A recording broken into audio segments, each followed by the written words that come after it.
So, from what I last checked, I didn't spoil too much of the details as to exactly what happens in the rest of the Amane route, but from what I've seen, I'm pretty sure I'm in the home stretch, but I don't know if I'll be able to just finish.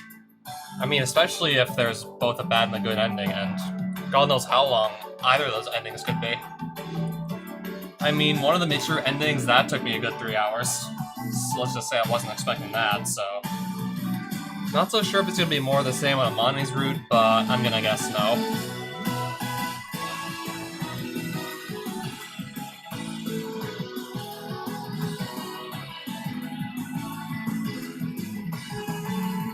Yeah, I guess no to having another super long good ending. But I don't know for certain. Last few days, both Captain Sakashida and Mr. Ochi had been absent from the camp more often than not. They were supposedly investigating the forest, but we hadn't gotten much specific information about what that involved. With our teacher, the team's official figurehead, and the captain, its true leader, both absent, the majority of the group looked to Kazami Kazuki for orders. To be perfectly honest, there were a considerable number of people who openly scouted the idea of accepting instructions from an arrogant, sharp-tongued freshman, but by nature, people turn to competence over formal authority in times of crisis. It was simply a fact that our efficiency as a group increased when command was passed to Kazuki. She carefully assessed everyone's personality and skills and assigned them appropriate jobs, placing a moderate responsibility on every individual's shoulders. Through a consistent distribution of tasks, we had all naturally become aware of our roles, quickly learning to bring certain tasks to certain people without our direct intervention. She created a framework that enabled us to be productive. This toilet construction operation was a good example. Kazuki didn't stand on the sidelines directing us, but her initial planning divided us into our teams. One group dug the hole, one group repurposed a chair from the bus into a seat, and one group focused on creating a sturdy roof that wouldn't leak in heavy rain. And she designed a clear procedure for the job with logical, easy-to-remember steps, carefully tuned to compensate for our small number of workers. By following her instructions, we managed to finish the job rather quickly. The completed toilet wasn't much to look at, granted. In fact, it was unmistakably a ramshackle hut slapped together by novice carpenters, but it was functional enough. Of particular note was our makeshift septic tank, filled with gasoline extracted from the bus, as an effective countermeasure against flies, maggots, and other pests. It helped erase our concerns about creating a hub for transmitting disease. If Kazuki hadn't been here, I doubt we could have come up with that idea, much less implemented it. Given such clear displays of competence, even those who disliked Kazuki on a personal level were growing increasingly reliant on our leadership. Although in some cases, and only grudgingly out of necessity. As the sun declined in the west and the fierce heat and humidity finally began to die down, set about making weed soup using our meager allocation of rice and the vegetables we gathered in the forest. Today's job was far larger than it had been at first. For quite some time, every pair carefully prepared supper for themselves, probably out of paranoia about the possibility of having some of their food secretly snatched away, but for the last few days, I've increasingly been assuming the role of the camp cook. I went along with the new responsibility easily enough, since I've been preparing meals for the wounded Haruka and Sakurai all along. Increasing the quantity to feed more of the group really wasn't much of a hassle. Guess everyone finally figured might as well leave the cooking to a girl who grew up in a restaurant or something. Probably another effect of Kazuki's emphasis on efficiently dividing our workload. As I struck a fire into the primitive cooking furnace we constructed from moderately sized stones, the various pairs brought forward their mess kits, offering up all the ingredients they had on hand. Apart from the small quantities of rice and vegetables distributed at the beginning of the day, each aluminum rice cooker had a range of unidentifiable weeds and wild grasses thick in the forest. Today were also quite a number of snails. Surprisingly, Komori had gathered most of the small, slimy creatures and an above-average quantity, although random, assortment of vegetation to boot. She'd taken her pet dog into the forest and walked a good ways in, gathering anything that seemed even vaguely edible, and found her way back to the camp without a hitch. Apparently the dog memorized the way back by scent. After that first success, Komori made a daily habit of approaching Kazuki with random plants that had caught her eye on such trips, asking which might be edible. When night came, our short-sleeved uniforms were as always inadequate protection against the chill air. Having finished our dinner, Kazuki and I set off with a large tent and half-forced Haruka to eat. With that finished, we finally made our way to Sakashida's tent as we promised earlier in the day. She was waiting for us with Koide inside their tent, where a small candle provided some dim, flickering illumination. Good evening. Kazuki offered a polite greeting, her tone of voice suggesting she just arrived fashionably late to a high society gathering. Sakashida responded with a curt, "There you are," then glanced at Koide and gave a little jerk of her head, prompting her partner to leave the tent. Inviting us to sit with a sardonic "Sorry, I can't offer you any tea," Captain Sakashida got right down to business before we'd even settle ourselves on the ground. How are the wounded? Their condition isn't deteriorating, but they're not recovering either. I see. For one thing, Haruka's broken legs wouldn't have fixed themselves in a few days, even under ideal circumstances. And Sakurai's abdominal wound was healing very slowly, thanks to a worsening state of malnutrition and the absence of antibiotics to fight the infection. As an added misery, the intense heat and humidity had left her with a painful skin condition. Even the comparatively lightly wounded Kaneda's health needed to be monitored closely given the poor sanitary conditions of the camp. For the last few humid days, she'd been complaining about her wound's constant itchiness. We warned her repeatedly not to scratch, but she had nonetheless picked up a habit of sticking twigs under her bandage and tearing at her stitches. And apart from those who've been wounded in the crash, many of the healthy girls are beginning to show increasingly advanced symptoms of malnutrition. Faces were swelling noticeably as our vitamin deficiencies grew more pronounced. Some girls had begun to complain of minor ailments. To be honest, we were past the point of monitoring the situation closely. It was slowly but surely crumbling before our eyes. Sakashida listened to the summary from start to finish in silence. When it was over, she again answered with a brief "I see." After a moment, she leaned forward to look at Kazuki and spoke. For a moment, I just believed my ears. The food we're giving the injured is going to waste? In other words?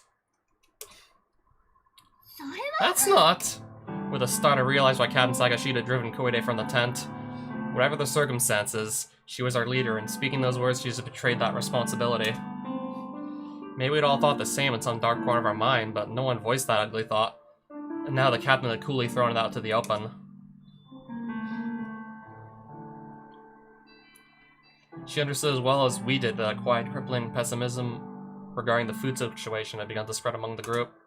If we were to continue on these meager rations, the currently able-bodied girls would eventually be reduced to invalids. Without adequate nourishment, our physical strength would be drained, sapping us of the energy to work. With our bodies weakened, the disease would spread more easily around the camp.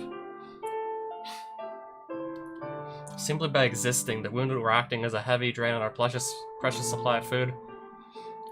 Their presence was reducing everyone else's ration. Ultimately, this might soon give rise to more sick people, exponentially worsening the problem. When we weigh the lives of the wounded and the healthy against each other, the former will always be lighter on the scales. In this harsh environment, that pragmatic calculation felt all the more obvious. We don't have the elbow room to be handing out rations to those who can't work. The captain's argument was coherent enough, and I understood that she had little choice but to approach our situation with conservative caution.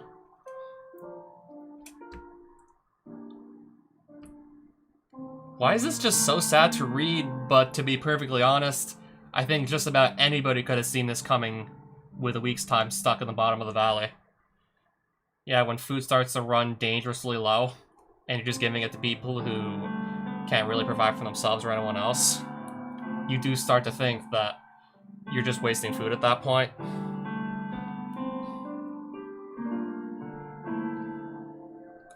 But nonetheless, our words sounded like a betrayal.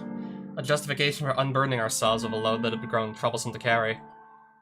An excuse to abandon our friends and save ourselves.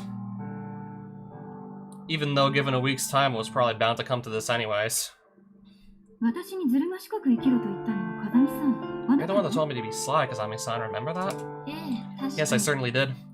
However, I don't believe I would categorize demonizing the weak as particularly sly. If anything, it strikes me as petty escapism. Well then, tell me, do you have enough provisions stocked away to keep the weak fed? No, unfortunately not. Talk is cheap and reality is harsh. If you're so compassionate, how about sparing a thought for the majority are being slowly sapped with their energy? Thanks to this little good girl act of yours. I mean, this was bound to happen eventually, but still, how the fuck are you supposed to say this? But still, I can't imagine it's easy at all to have to say that. Those spiteful words were all too clearly a deliberate act of revenge for Kazuki's insults this afternoon. Yeah, it's not gonna be easy, but eventually, I don't know, someone's gonna have to say it.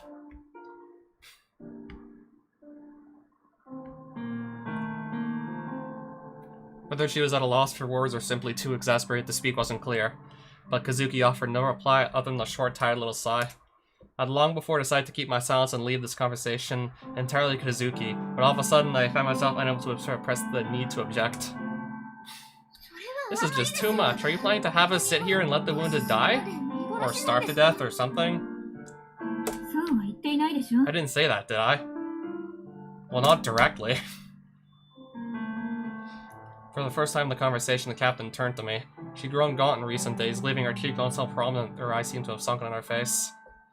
It made her grim gaze seem all the more severe. I'm going to lower the relative priority of their meals, that's all. Not as though I'm going to completely cut off their food. Of course we'll continue to distribute them a modest ration. It's only reasonable, isn't it? Sitting around all day seems to decrease the appetite. That's not true.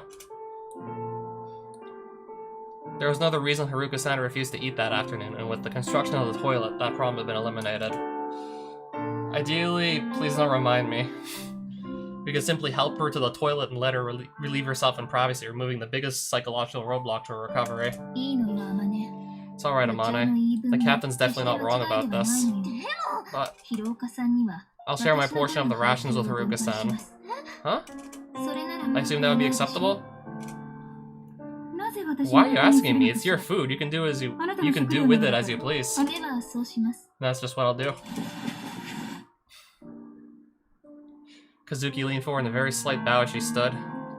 Lightly speaking the words, "Let's return" in my general direction, she abruptly left the tent. Wait, Kazuki! What's the matter? Why didn't you fight back? You know perfectly what the matter is? Because I thought it would be a waste of breath. That's just... I was so sure you'd go at her. If you just objected to her logic or something, I'm sure you could have talked your way past her like always. What are you talking about? An objection is only possible when someone acts or speaks in an objectionable way. When they're outright wrong, or you dislike the solution of the matter at hand. You happen someone under circumstances, and you're merely fault-finding. Remember the distinction. What the heck does that mean? I don't get it at all, Kazuki. Didn't you hear me earlier? The captain's argument was logically sound. Even so, giving the wounded less food is just wrong. That's why I'm sharing my portion with Haruka. No problem. No problemo. Of course there's a problem. Maybe it slipped your mind, but you're injured too, Kazuki. Yes, I know. You're sure not acting like it. Why don't we just head back to the captain right now and try to get her to reconsider? If you charge her or tell her this is wrong straight out, it'll definitely work out somehow. Let's at least try. Goodness, you make me sound like some hysterical woman who's just itching to pick a fight. It's not as though I rush about lodging my objections to all the world's wrongs, you know. Really? Personally, I did this kind of image of Kazuki waving a battle flag and blazing with the words, "We must correct the world" in some vague battlefield. Then charging forth at the head of the vanguard all Jeanne d'Arc style, leading a glorious crusade across the mistake-riddled modern age. It'd be hard-pressed to find another woman as hard on mistakes as I am, you know. Just think about it. Have you ever heard me ask Captain Sakashida, "Tell me why you were born even once"? Hold on a second. Did you just say something seriously terrible? It sounded like an indirect way of implying that girl should have never been born to me. Seems you've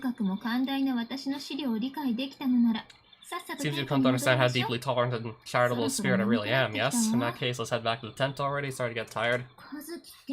Nothing keeps you from your beauty sleep, does it?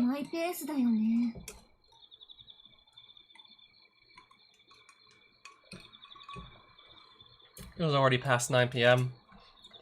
I looked up through the trees to the sky empty except for the bright moon and twinkling stars. The helicopter we'd seen for a few brief moments on the second day had been absent ever since. I strained my ears, but I heard only the chirping of bugs. No cars running around on the road above. Nothing. Why hasn't anybody noticed? There's a group of girls right down here, suffering so much.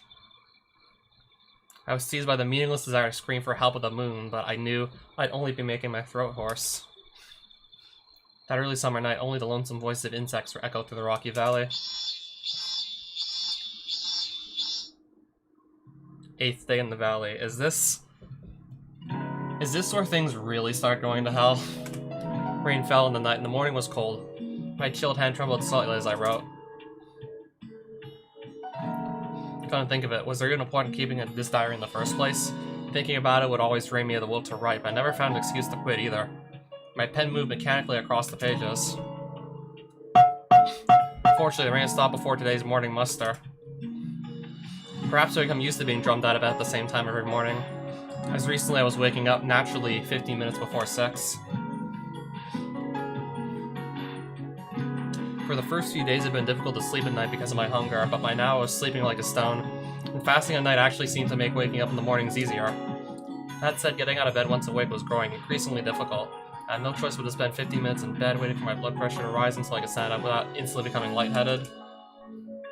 This morning, tour of inspection proceeded as usual. Many of the girls were not fully awake still. Good morning, Ibuki-san. How are you feeling this morning? Well, so-so. You seem rather tired. Incidentally, how many days have we been in this place? 8? That's right. Today is the 8th day. Rather cold one too, isn't it? Would you say it's chillier than yesterday? Yesterday? I don't think it was that cold yesterday. If anything, it was downright hot. That it was. Is your mother doing well? How old is she this year? Where's this coming from? Never mind that. Could you answer the question, please? Probably fine. She's 42 this year. What's this girl named? Kazuki grabbed my arm and pulled me over. Amane. I assume this is just like a memory check of some sort. Could you tell me your family name as well? Suo. Seem to be quite exhausted indeed. Hardly surprising under the circumstances. By the way, how many days have we been in this valley now?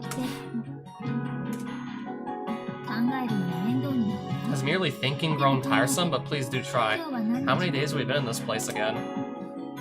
Oh, this isn't good. Okay, so I don't know, just a minute ago, Ibuki said 8, and now she's thinking 4. Oh, fuck. Look at that. Vernix encephalopathy, perhaps? Smiling brightly, Kazuki leaned over and softly whispered into my ear. Make a note of what I'm about to say. Sounds like bad news. Chronic Vernix encephalopathy. Encephalopathy? Signs of severe memory loss. Serious vitamin B1 deficiency. We knew it was a vitamin deficiency. We knew it had grown serious, but that diagnosis wasn't much good to us. We didn't have any needles, and more importantly, we didn't have any dietary supplements to fill them with. Of course, a dietetic regimen with lots of pork, liver, and milk could have done the job just as well, but if we didn't have enough food to satisfy even our basic caloric requirements, then... Only thing we could do for Ibuki was give her an encouraging thump on the shoulder. Tough it out. And express the hope her youthful resilience would pull her through. None of this was limited to Ibuki Haruna either. The majority of the group was beginning to suffer from vitamin deficiencies. Light fever, joint pains, and shortness of breath were widespread. After our standard round of inspections came to an end, everyone dragged themselves right back to their tents. The morning was unpleasantly cold, and the pervasive sense of physical exhaustion didn't help either. Nobody wanted to wander off in the humid forest where the chilly fog hung thick as a cloud. By the time noon rolled around, the temperature had risen dramatically and people began to crawl out of their stuffy tents in search of cool air. For another thing, we needed to dry our sleeping bags and mats in the sun as they'd grown damp from the humid night air and our sweat. Like the others, I pulled the bedding out of our tent, spreading them out on a long flat rock nearby. Naturally, I took Kazuki's as well. I began to beat the sleeping bags with a tree branch, dust and dead mites flying out in little clouds with every impact. My stomach growled miserably at the exercise. Just as Kazuki declared yesterday, she began to add much of her rations to Haruka's meals. Of course, this was being kept secret from Haruka-san herself. At this rate, Kazuki wouldn't last long. When I told her I was worried, she'd laugh off my words with some cliche about starving samurai making particularly leisurely use of their toothpick, and added that a leader doesn't need to eat, they just need to act like they're eating. The words had given me a bit of a start. It was certainly true everyone was relying on Kazuki, but I was surprised she'd come to think of herself as a leader. All of a sudden I heard someone shouting in a clearly angry tone of voice when my hand stopped in mid-swing. Sound carries well through humid air. The bellowing voice of our team's advisor, Mr. Ochi, reverberated impressively around the rocky valley.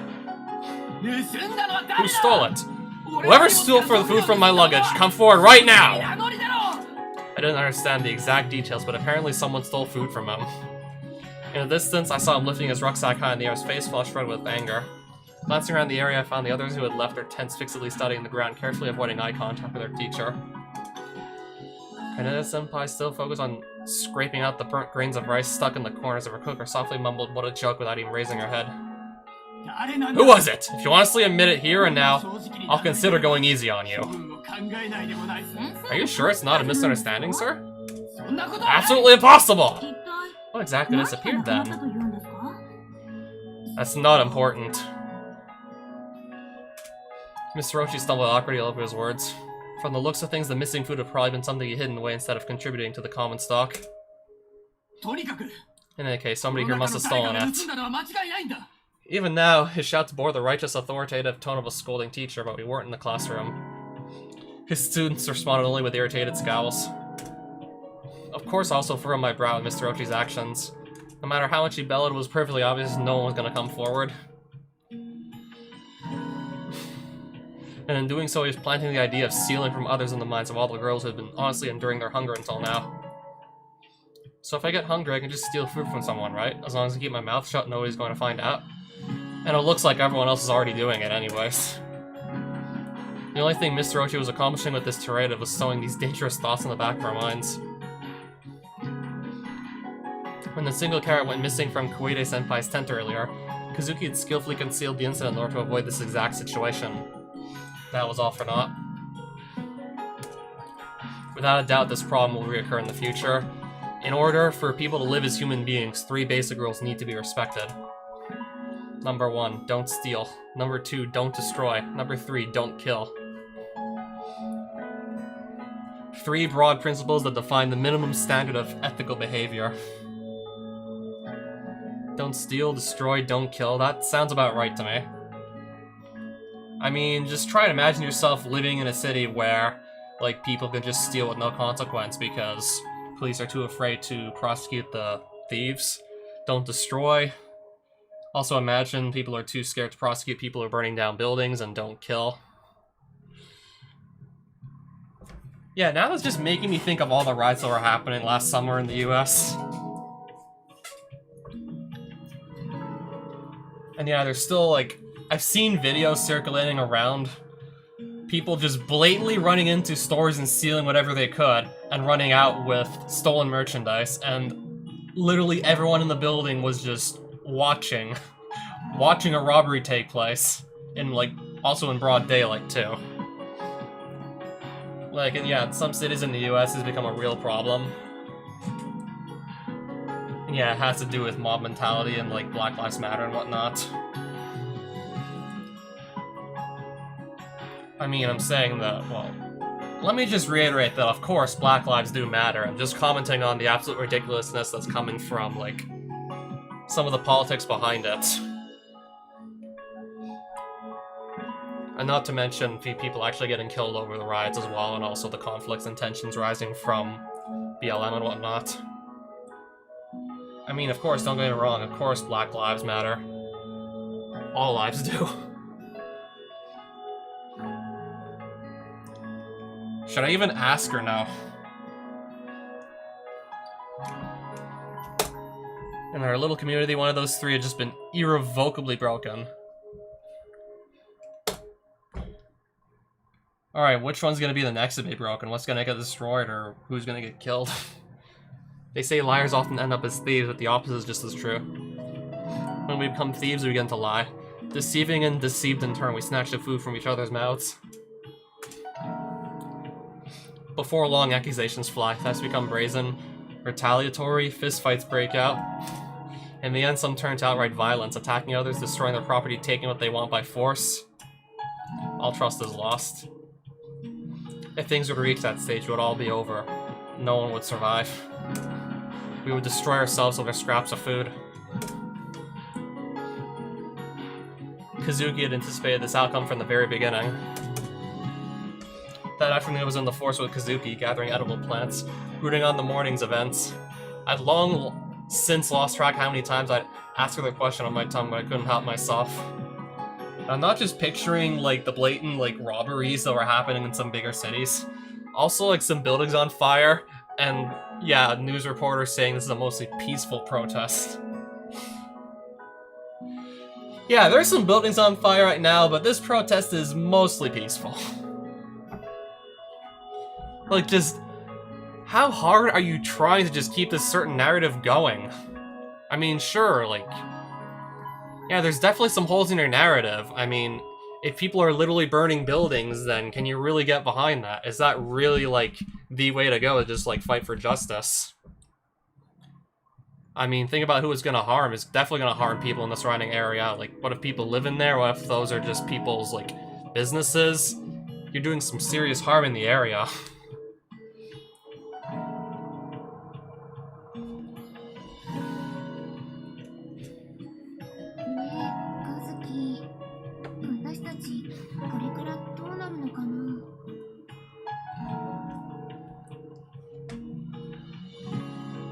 I'm honestly not even sure what to say.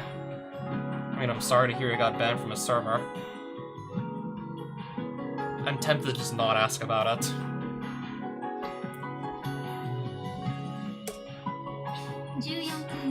What's gonna happen to us? That's 14 times now? Huh? We're referring to the number of times you asked me that question.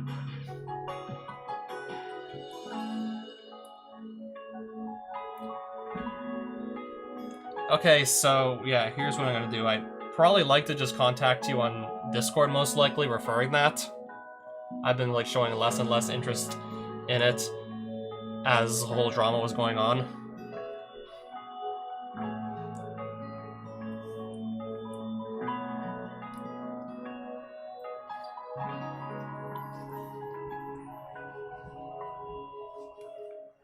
Yeah, like, honestly hate to say it, but you were definitely the source of quite a bit of drama I got involved in recently. I mean, then again, it wasn't all you. It was partly me too, but not gonna lie, you definitely, like, got me involved in some crazy drama.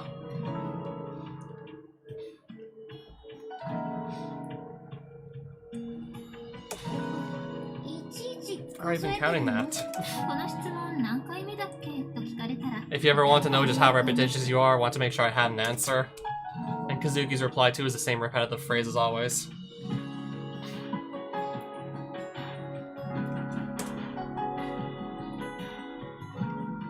What will be, will be. There's no way to know how this will end.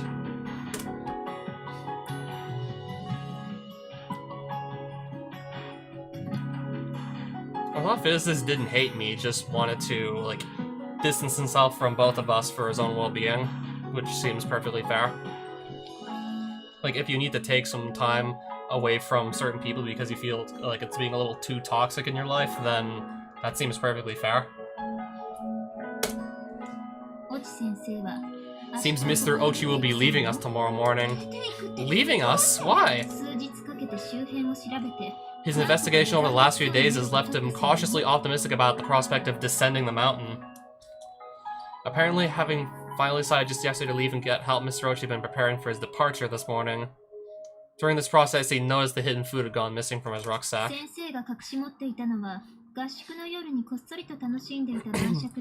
he'd been holding onto a leftover mini salami he brought to the camp as a compliment to his surreptitious evening beer. Salami, huh? An Italian sausage, ground pork seasoned with spices and cured by drying. Preserved food like that would make for ideal rations, but as it doesn't go bad easily. You can slice it up thinly and drop it on pizza, or maybe mince it and... yeah, good luck making pizza down here. Yada yada. I wonder who stole it. That's not a critical problem. Mr. Ochi himself seemed more shocked that no one came forward. To put in those words, I just can't take this anymore. He looked about ready to cry. Oh, so that's why he's part of the reason why he's leaving too? From the beginning, Mr. Ochi said he really wasn't cut out for this job. As for why, apparently he simply had a hard time dealing with women in general. Given his job involved corralling girls at the most emotional stage of adolescence, he found the experience immensely nerve-wracking at the best of times. Now, of all things, he was living under terrible conditions with a pack of desperate girls, increasingly crushed under the pressure of their excessive expectations.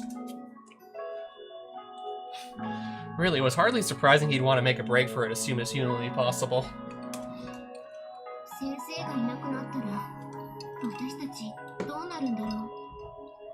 What's going to happen to us?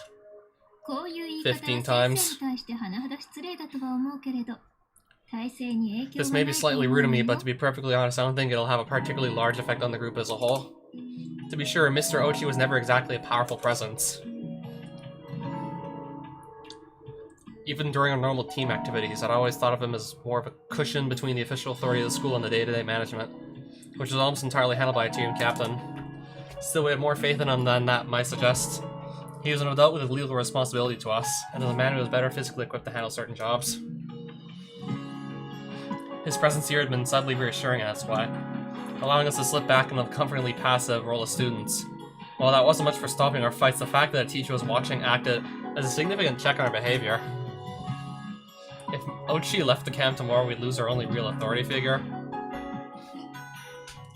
Wasn't there a chance his departure could become the spark that would set off the descent into something much uglier?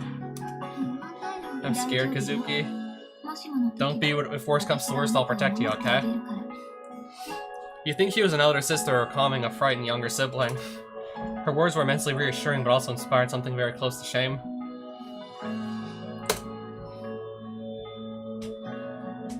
Felt as though I'd forced another responsibility onto Kazuki's overburdened shoulders out of nothing more than pathetic weakness. My face crumpled bitterly, and I could feel tears building behind my eyes.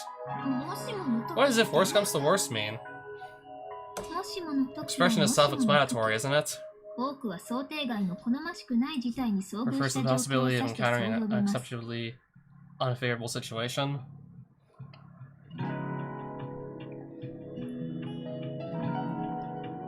Well, to be perfectly honest, you're definitely struggling with some real mental problems from what I can take.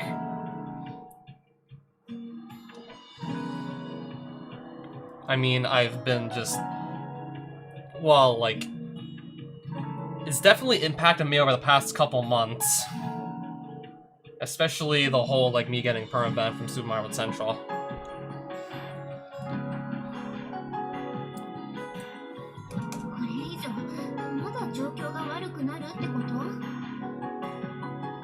Saying the situation is gonna get worse than it already is? Yes, I expected well. Don't you be concerned? Should it prove necessary and fully prepared to sacrifice everything to protect you, and that means you'll be just fine. I love you, Amane. Nice to hear, but you don't have to do that. I'll take care of myself.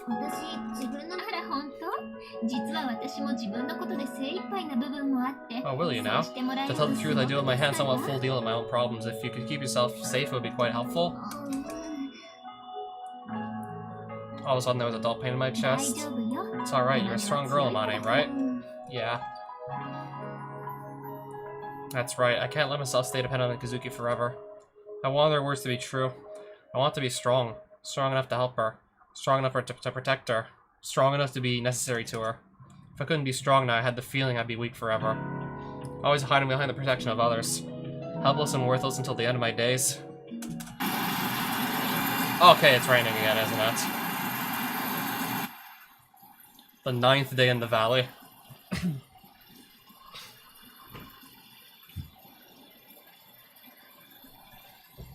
Honestly forgot about the whole Metroid. How long has it been since I left the Metroid Trainer server, because I never really did anything there at all, personally. The morning of Mr. Ochi's departure from the camp was unfortunately a rainy one. Please take care of yourself, Mr. Ochi. With the exception of the immobile Haruka-san, everyone gathered in the drizzling rain to see our teacher off.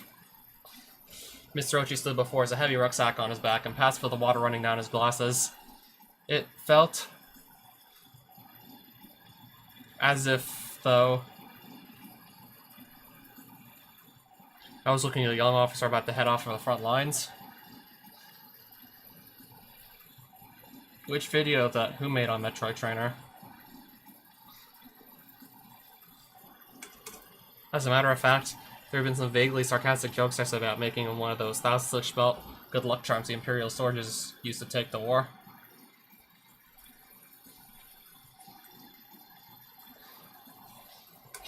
But no matter how unreliable Mr. Ochi had been as a teacher, everyone quietly recognized he was now our only visible glimmer of hope. 10 members of the basketball team had survived the fall. Our bet would have come up a good 990 stitches short. Not to say that we sent them off completely empty-handed, although our gift was less sentimental and more practical. When the rain began to fall this morning, we hastily cut apart trash bags to create a makeshift poncho. These would have been a virtual necessity on rainy days, especially before we constructed the toilet, so we had the hang of making them by this point. Poncho offered some protection from the rain while allowing free use of both arms. For a short time at least, it would keep out of the wet and prevent your body temperature from falling too dramatically. That said, in the end, it was a pretty flimsy thing. On a cosmetic level, it was not only distinctly ugly, it made an irritating rustly sound every time he took a step. Nonetheless, Mr. Ochi accepted it with a sincerely grateful thank you. Alright, I'm going now. I'll get help no matter what it takes. Until then, please, just hold out somehow. With those brief words, Mr. Ochi turned his back on us and immediately began to walk off. Lingering for a long farewell would have been a waste of daylight hours. Once inside the forest, the thick tree canopy would block out most of the sun's light. We know all too well how poor his visibility would be in this rain, which would soon transform the jungle into a misty, unfamiliar labyrinth.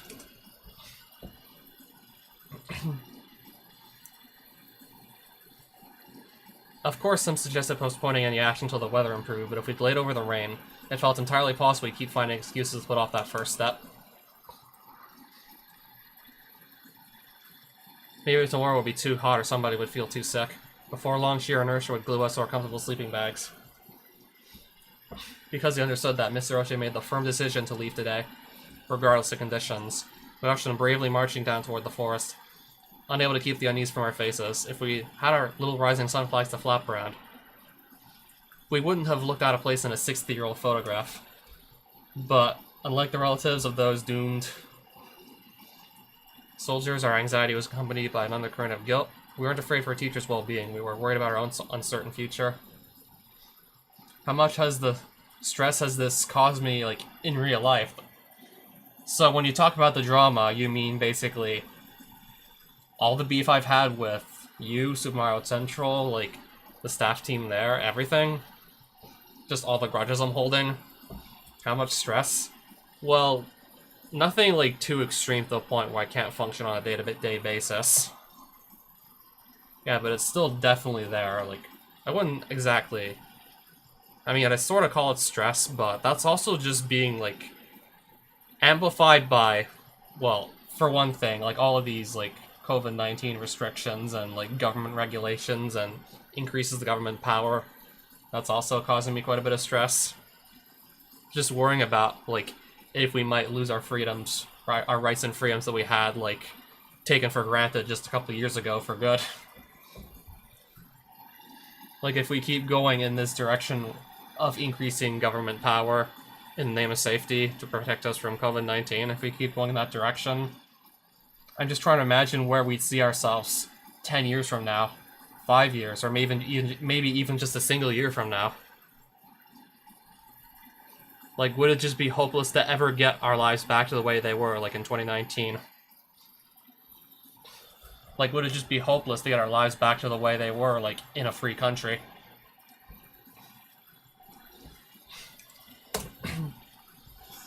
Will Mr. Ochi be alright? I don't know.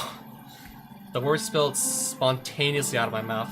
Sakuma-senpai had been standing at my side throughout the little ceremony, glanced over.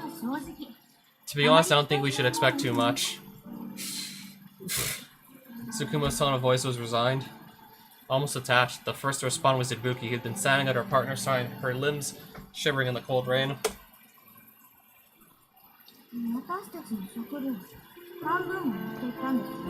He took half our food with him, you know. We better get something to show for that. Kaneda-senpai, as always scratching vigorously away at the bandage on her forehead, gave a little snort of laughter at Ibuki's words. I mean, wasn't the guy a tennis player in college? He's probably in pretty decent shape, right? Next in line stood Komori-san, her miniature dog's face peeping out from the neck of her school uniform. Why would a tennis player be coaching a basketball team? At Komori's other side, Sakurai was pressing her hands against her stomach wound, bending over slightly to shield it from the rain. As the conversation seemed to be moving neatly down the line, she tentatively opened her mouth and spoke. Men who join the tennis team in college are really just looking to hit on girls, aren't they? You know, the same sort of guys who join the ski club in winter. Apparently amused to hear these words from the normally meek and refined Sakurai, Kazuki chuckled lightly at her side. Sadly enough, I'm afraid you're pretty much on the money.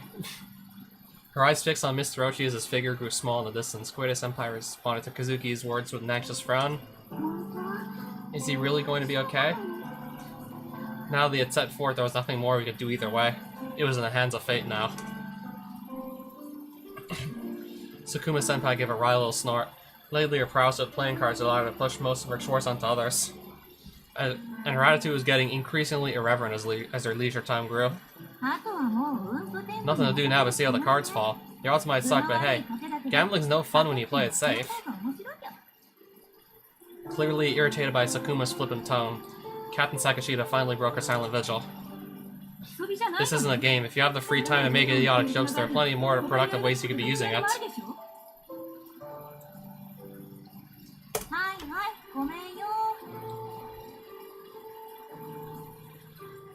Honestly, must have been at least a month ago or something, I'm pretty sure. Sakuma's typically indifferent response earned her a brief withering glare. After a moment, the captain turned sharply on her heel and stalked off toward her tent without another word. Keeping a small sigh at this abrupt departure, Koide gave a light nod of acknowledgement to Kazuki, then trotted off to follow her partner. You know, it's kind of amazing to see that Sakashita can still rant like that under these circumstances. It really drives home just how miserable a human being can get. Watching her actually calms you down, you know. Gotta keep my perspective or I'll end up like that. Kind of a good negative example, if nothing else. Obeying someone simply because they outshout in the voices of opposition is the height of foolishness. Over the days we spent here, that realization had sunk deeply into our very bones. At moments like these, everyone's gaze would naturally settle on Kazuki. They turned to a freshman, a small girl no taller than 150 centimeters with eyes of absolute trust. The third years among us are no exception. The vaguely rebellious Sakuma seems to have concluded in characteristically happy-go-lucky style that when Kazami's around, life's a lot easier. Essentially entrusted her life to Kazuki as a patient. Sakurai even began to politely address her with an honorific. Sakashita's words were undeniably correct. If we have time to enjoy a leisurely griping session, let's put it to use searching for food instead.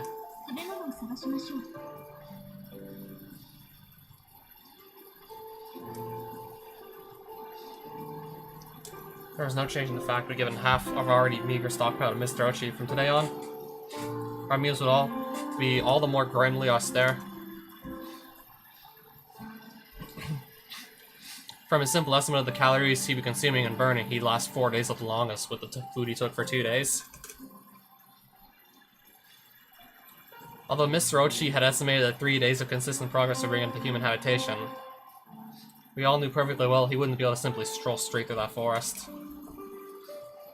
But he himself was probably more familiar with that harsh reality than any of us, so we kept our silence.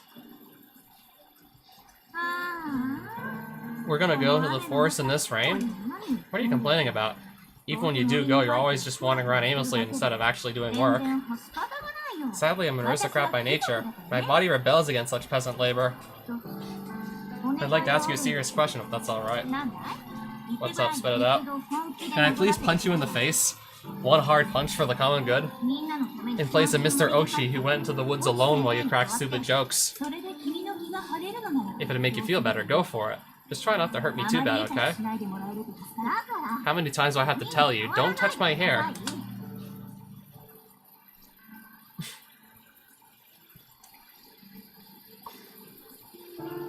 Harshly slapping aside Sakuma-senpai's hand, Ibuki stamped off toward the forest alone.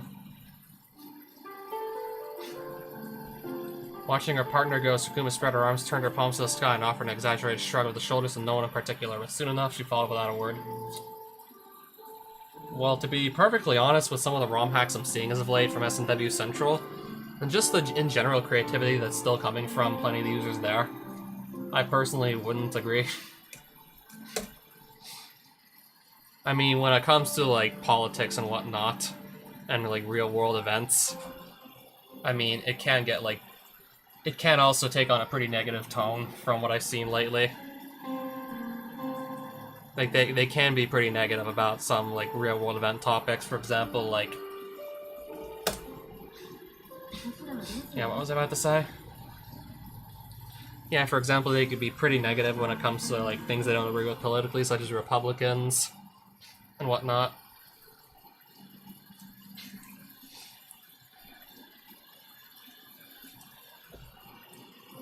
And also, like, some general dissatisfaction of men that some users have there. Fiddling with her rain-wet bandage, she brushed her hair out of her eyes. Kaneda-senpai turned to address her partner, Komori. Staring down at the dog nestled against her chest, Komori answered in an apologetic tone of voice. I'm sorry. Akon seems to be under the weather today. I just said Akon instead of Akon. What again? That dog always gets sick when it rains. What's the deal anyway? Girl, when it's all human with bangs, goes out of control, so like hell no or something? I think it's a bit far-fetched. Well, whatever, I'll go today. You can wait with your dog in the tent. I'm very sorry. Kaneda set off with broad strides, apparently trying to play up her self-assigned role as the manly big brother of the household. Komori hurried off as well, leaning over the dog in her uniform to shield from the elements. Well then, what about us? When I glanced over in Kazuki's direction, I was surprised to find Sakurai-senpai still loitering quietly by her side. When our eyes met, Sakurai gave me a gentle something.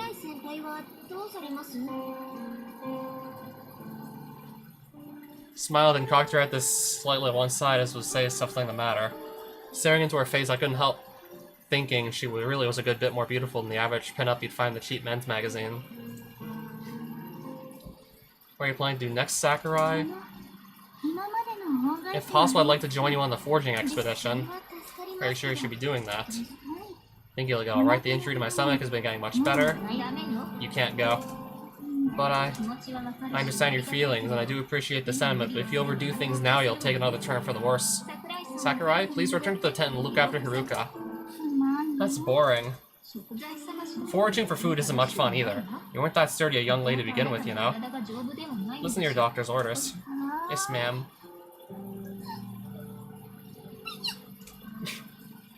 Huh? What was that? It was a sneeze. What kind of a sneeze is Piku?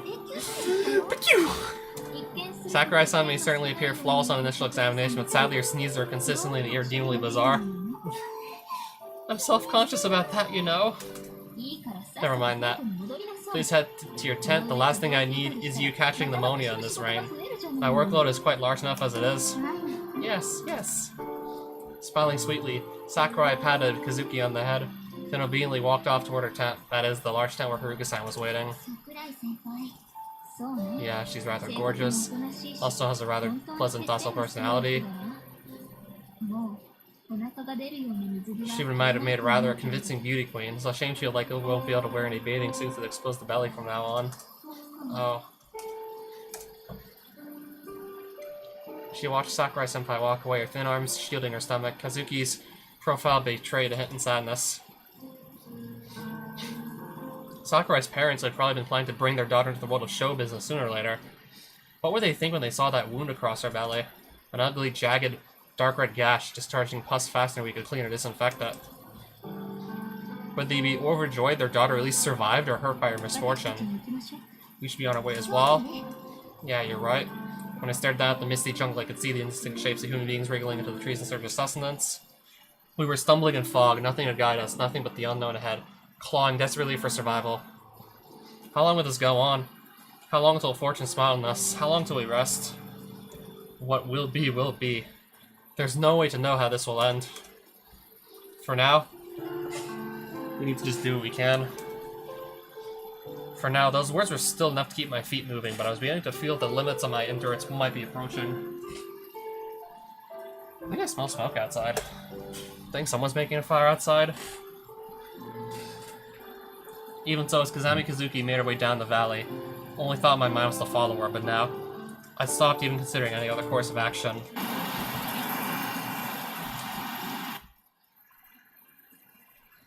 The 10th day in the valley. Rain yet again. I'm beyond sick of it. The instant it starts coming down, I can just feel all the energy draining right out of my body. My head feels like a brick. Even inside the tent, the water just keeps seeping into everything.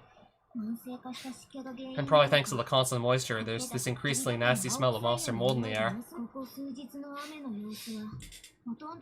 For the last few days, the rain's been growing heavier. It feels like we're entering the rainy season in earnest. Today it's a very persistent storm, and I don't think it's likely to let up anytime soon. Somehow I can tell from the sound of raindrops against the canvas. On that subject, the bigger raindrops that happen to sneak directly through the cracks in the trees hit the tent with random timing, making the sound very hard to tune out. It's getting maddening at this point. Although I suppose my empty stomach is the major cause of my irritation. I picked up this persistent vocal tick of moaning "I'm hungry" at random intervals. Recently, Kazuki started to get pissed by it. She'll shoot me with that little frown of hers and say, "Well aware of that, thank you." If I keep complaining anyway, she ends up yelling, "Shut up and go to sleep" or something. Excuse me, but I don't remember saying any such thing. Huh? As I recall, I merely said when there's nothing to be accomplished by moving, sleeping is a vital job in its own right. Jeez, Kazuki, don't peek over my shoulder when I'm writing my diary.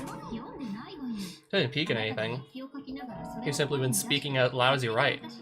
I had no choice but to overhear, you know. Huh? No way. Seems you weren't even aware this is quite a serious condition. Do be careful about this, Amane. You were rather reminiscent of a chef mumbling complaints to himself as he cooks his customers' pork cutlets. Distinctly creepy.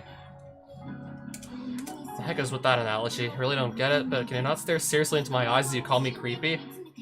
It's not doing wonders for my self-esteem.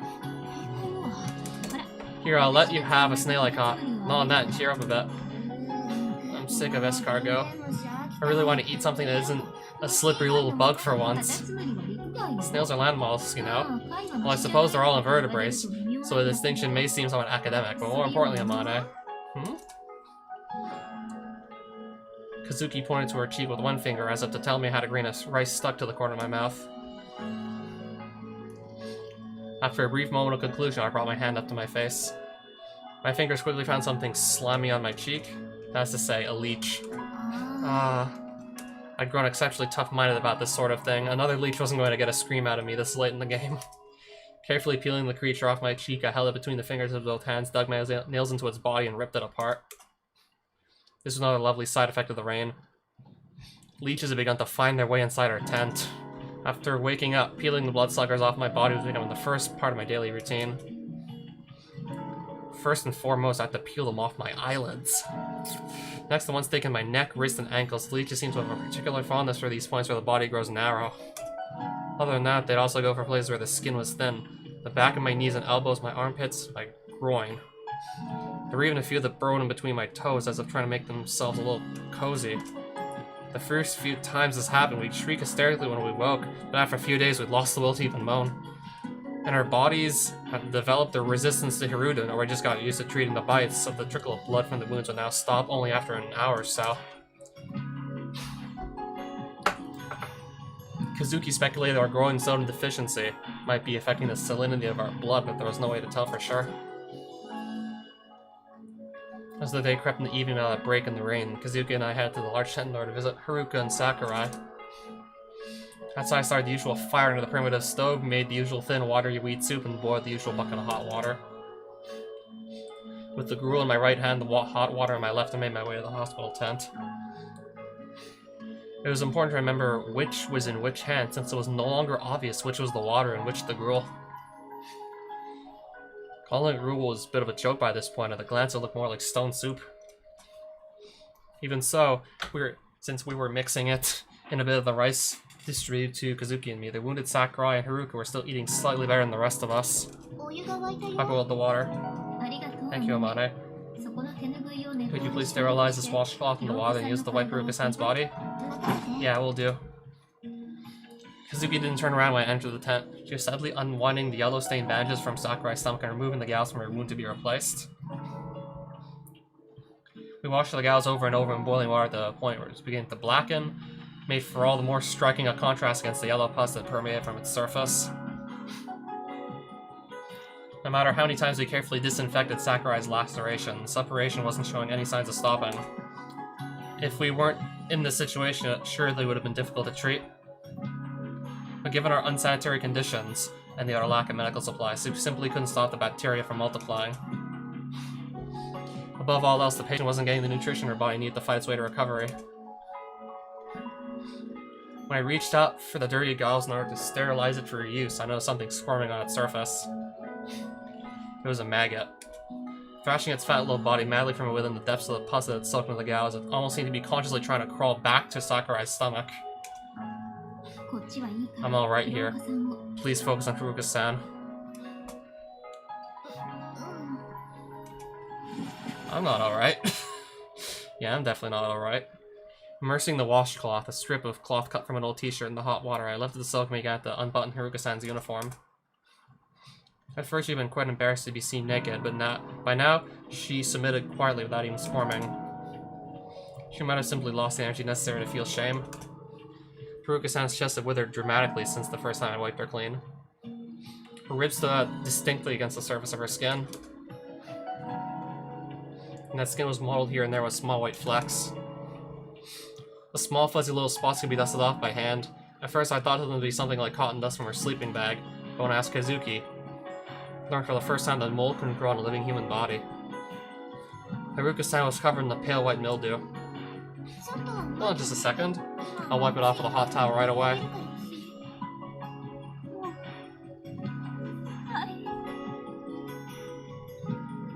Oh, she just... Oh, God. I think she's saying she just wants to die. I didn't hear you. Haruka's dry, cracked lips are moving slightly. Yeah, if I could tell Amane, I think she said she wants to die. I think she, like, has literally had enough. I just want to die. Yeah, that's what I thought. That's what I was guessing. It's okay, it's just a little mold. I don't know, it doesn't exactly sound okay to me. Scooping the washcloth out of the hot water with a pair of chopsticks, I waited for it to cool below scalding and gave it a vigorous squeeze. My whole body is so itchy. I'm going out of my mind. I can't take this anymore. Hold on, I'll get you clean in no time. I dropped the moderately hot towel against Haruka-san's body and began to wipe. The mold came off cleanly, but underneath there were innumerable angry, swollen red welts where her fingernails had dug into her flesh. You really need to try not to scratch, remember? The more she scratched, the more she spread the mold across her body. I'm sorry. I just couldn't stand it. Wide-scale, unrelenting itchiness is absolute torment. No matter how firmly you're told not to scratch, she'll unconsciously claw at your body while asleep. Haruka-san's reflexive habit had grown so extreme we actually tried binding her hands to prevent this. That night she had woken the entire camp screaming. Wrapping her body against the restraints, she had scraped her body against the hard ground, crying again and again for help. Thank you, Usuo-san. That feels nice. When I wiped her body clean, the itchiness would reduce at once. She described it as almost a blissful sensation. Even so, that comfort would last for an hour or two at most. Once wrapped up in her sleeping bag, the itchiness would return as her body temperature began to rise. I was now making the time-consuming trip to wipe her clean many times a day. Sorry, I'm nothing but a burn, aren't I? I really am sorry. I'm sure I'll die soon, okay? Until then, I'm sorry. It's okay, don't talk like that, alright? I'm just wiping you off. I'll do that much anytime. Try to cheer up. If anything, it was bitterly sad to know there was nothing more to do for her, no matter how hard I tried. I'll repay your kindness someday, Suo-san. Yeah, you do that. So first off, you gotta survive this, right? Even if I die, I'll never, ever forget this. As she spoke, tears began to run in little streams on Haruka-san's face. Look, please don't say stuff like that, okay? It's fine, you're not going to die. Wiping a tear from Haruka-san's cheek with the tip of my finger, I reflexively brought it to my mouth. Haruka-san's tears were still salty. I was slightly envious of that.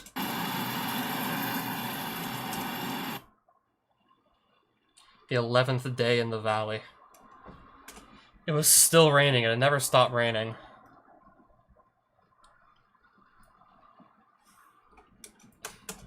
There was nothing to do but sit around shivering and wait for the weather to clear.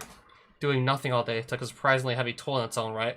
After 10 minutes of sort of aimless idleness, you're seized by an anxious, impatient need to do something.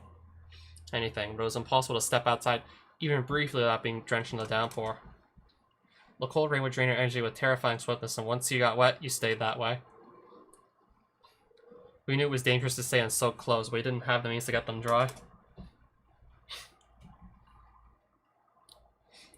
The constant seeping rainwater began to corrode the thin material that made up the bottom of our tent. Lying down, even with the buffer of the sleeping mat, would leave our whole body sopping wet. We had no choice but to sit and wait. In the afternoon, the rain slowed to a heavy drizzle.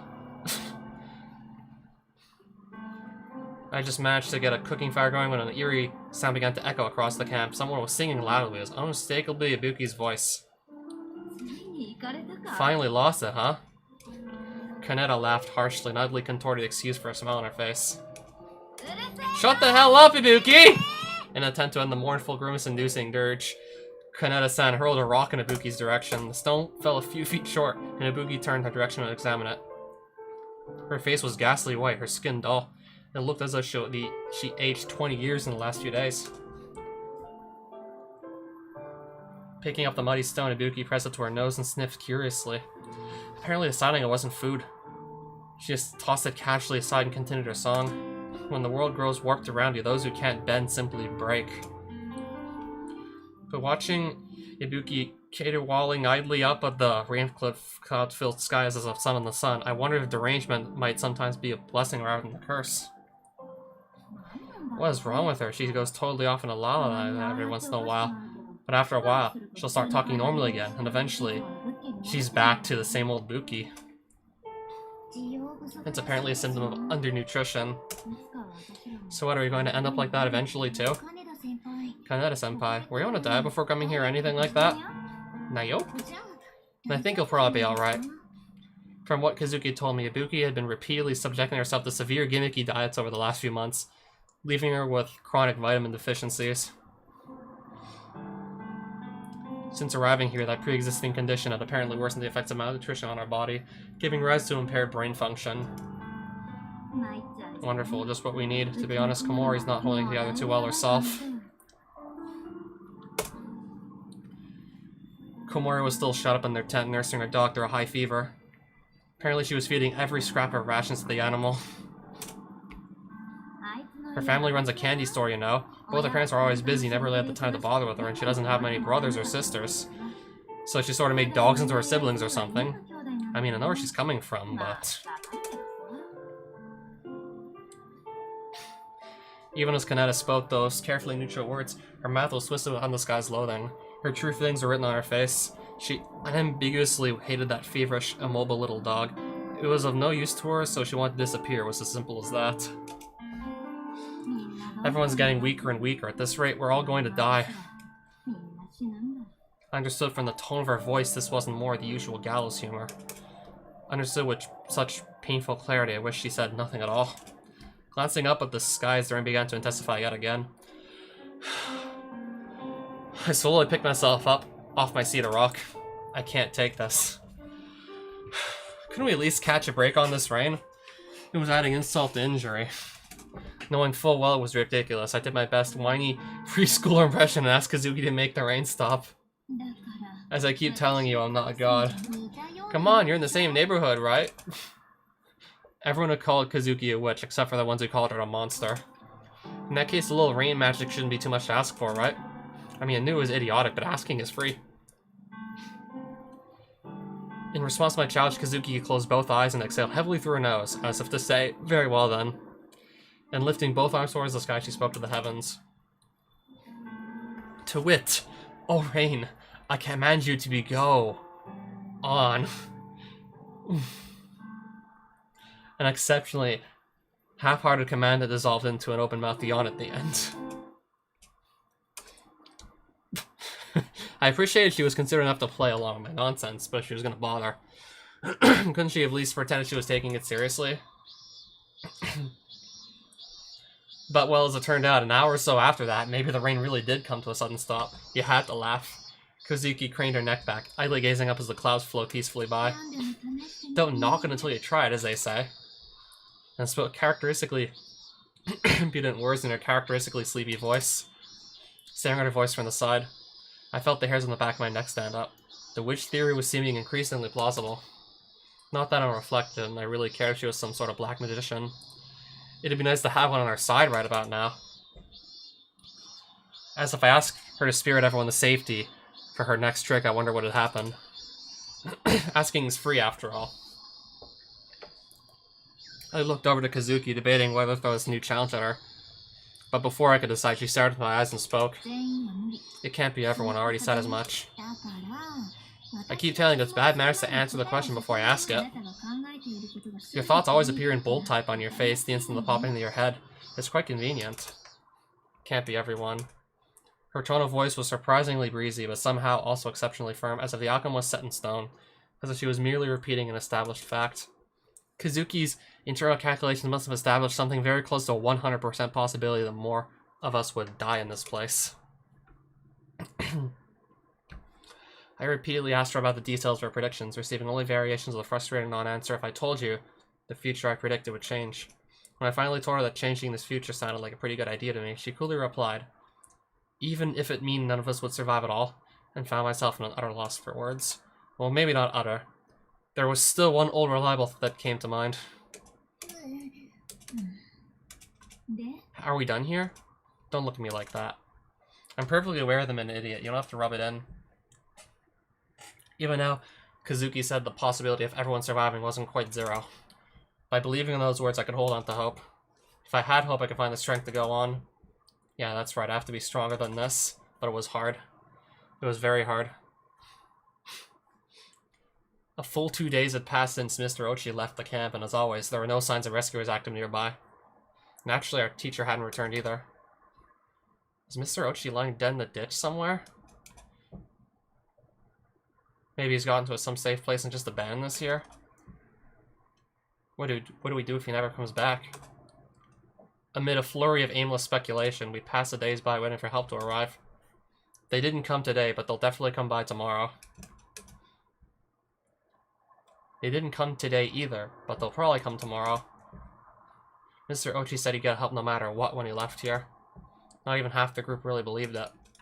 But even so, somewhere deep down, every one of us was clinging to that glimmer of hope. Maybe, just maybe, he'd save us all. That grew feebler by the day, eroded by cruel reality. Even as we came to understand that waiting would only bring us a slow death, we clung to that shred of hope, piling speculation upon speculation. We built excuses out of sand. We convinced ourselves it was too early to decide. We stared where we were and we waited for nothing. Trapped in oblivious lethargy, we lived for nothing but to avoid death. When our stomachs growled, we chewed on blades of grass and insects. When our throats were parched, we gulped from the first puddle of dirty water we saw. Naturally, it wasn't long before our stomachs turned violently against us. Somebody said chewing bamboo charcoal might be effective against diarrhea. Within hours, everyone's mouth was stained black. We searched and searched for anything edible. As long as it was digestible, we ate it. Anything and everything. The rest of our time was spent lying in our sleeping bags, stroking our cramping, weak stomachs as we pretended to sleep. If we were lucky enough to fall unconscious, there was a brief respite from the pain. The 12th day in the valley. Lately, I was waking every morning from dreams of food. Walking in the forest, I came across a trailer car with broken wheels. When I draw close and look over the edge, there's just a huge cardboard box full of canned food just sitting inside. Not just full, bursting at the seams. Dozens of cans in that box.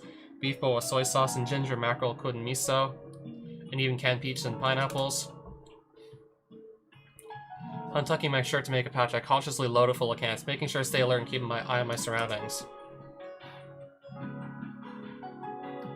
If I bring all this back, everyone will be able to eat until our stomachs are bulging. What a fantastic windfall. Looks on their faces when I come back. Not to worry, we have a can opener. But seriously, what was the bike cart doing all the way up in the mountains in the first place? A moment after, that doubt flashes through my mind, and I abruptly realize, oh, this is a dream. Anyway, I'll just take these back to camp now. Let's all gorge ourselves until we can't eat another bite. I tried to focus on that thought, but once the first realization hit, I could never manage to fall back into the illusion. Mostly I wake up with a start at this point. The instant my eyes opened, my stomach began gurgling violently, and the wrenching physical pain of it twisted my face into a miserable grimace. Even if it was a dream, I'd wish I'd at least taken a bite. When I wrapped up the story at that point, everyone would always laugh. You're such an idiot, Amane. I'd hide half the food. I'd give everybody one can, then hide the rest. I'd hide the whole stash and eat it in secret. The majority openly admitted something along these lines, then added with clear amusement that I was probably the only one stupid enough to come back skipping right back without a second thought. It's now the 12th day. 12 days we spent living worse than stray dogs. Even among those who had been comparatively healthy, unmistakable symptoms of weakening were beginning to appear. The soft footsteps of death creeping steadily up behind us were growing impossible to ignore. Our nerves were rubbed raw from tension, our spirits timid and fearful. The first to be caught by our shadowy pursuer was Komori-san's pet, Akun, the Shih Tzu Alione. It wasn't a durable breed by nature, and what food we had simply wasn't suitable for a dog with a weak stomach. And so, having fallen to a high fever during the days of relentless pain, Alione simply never opened his eyes again. He died quietly early this morning. Kneeling in front of the lifeless body, flat on its side with limbs swiftly extended, Komori-san removed the collar from Alion's neck and wrapped it around her thin wrist. That dog had been like a brother to Komori, but she didn't break into loud wails over its corpse. Her strangled sobs forced their way out from behind clenched teeth, seeming all the more piteous for it. Nobody could find anything to say to her. After a time, someone mumbled about at least giving the animal a proper burial. Kazuki immediately raised an objection. What's this? Aren't we going to eat it? We'd all been vaguely thinking of the deeply ingrained social norms that kept us from admitting that even to ourselves. Yet Kazuki blurted out almost casually. Eat it? The dog? Let's have the poor creature be of use to us. At Kazuki's typically cold words, every one of us sharply drew breath. Eat? There was nothing in the world we wanted to do more at this moment, but... The dog in front of us was nothing but a corpse, but... Now it was dead, it was no longer a dog, it was meat. Would it be okay to eat a dog that died from sickness? You better fucking ask Komori first. Surely we couldn't start talking about this right in front of the grieving Komori-san. This whole idea just felt so wrong. Your dog died, but... Sorry, we gotta eat him. We're really running low on food here. We gotta eat your dog. To be honest, we wanted to eat it. Something inside us was still offering considerable resistance to the idea. Nobody could make up their own mind. All eyes set on our last remaining formal authority figure, Captain Sakashita. She's right about this, let's eat it. I would personally... Okay, let's just say if I was down here 12 days in the valley, I think I'd just say, fuck everything, let's eat this dog. From someone who's like perfectly comfortable in his own home, has easy access to food on a whim, I'd ask Komori first, but let's just say if I was stuck at the bottom of this valley for 12 days with basically next to no food, and like the scraps you do find are basically barely digestible at all, then I'd be like, hell yeah, let's eat this dog. Let's eat this meat. I'll be like, yeah, the dog's dead, let's eat it. From the expression on the captain's face, those undeniably callous words must have tasted bitter in her mouth. Komori-san jerked her head up as if stung, then slowly turned from side to side, looking into our faces one by one. Everyone averted their eyes from Komori's tearful gaze. Everyone except Kazuki, who met it firmly and gave her a small nod. Staring steadily down into those plaintive eyes, Kazuki murmured, "This is Alion's final duty." Alione? Alion? Aliwan? I don't know how to pronounce it exactly. Komori-san's face crumpled as she slowly croaked out an answer. I understand. Inhuman. The word was written clearly on Komori-san's face for any who cared to look. Even so, most of us let a small, involuntary sigh of relief at her surrender. In that case, it would be best to make it into meat before the insects get started. But that relief was short-lived. Kazuki's words once again left us all frozen like stones. Right, as if we were going to eat that corpse, we had to butcher it first. There was no choice, we had to pluck the hair from the dog's body and carve it up using a knife. But of course, no one wanted to. Again, we looked to the captain. Biting her lower lip, the captain looked to Kazuki. And finally, Kazuki closed her right eye and tilted her head lightly to the left. I assume you're familiar with Janken, rock, paper, scissors, everyone. Yeah, I think rock, paper, scissors in Japanese is Janken, right? Yeah, I remember seeing this tournament where, like, these Japanese idols were playing rock, paper, scissors in these, like, silly costumes. Yeah, I think Janken's rock, paper, scissors. Japanese equivalent of rock, paper, scissors. Taken to a whole new level in terms of usage and importance in daily life.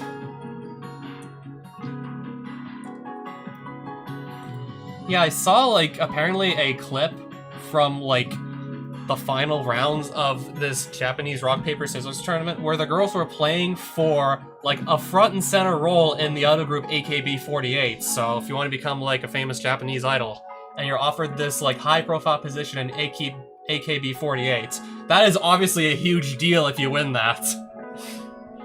And yeah, I still remember, like, the girl who won, like, her final match to get that position as an idol in AKB48. I still remember the look on her face, like, what looked like she was screaming and crying with ecstasy.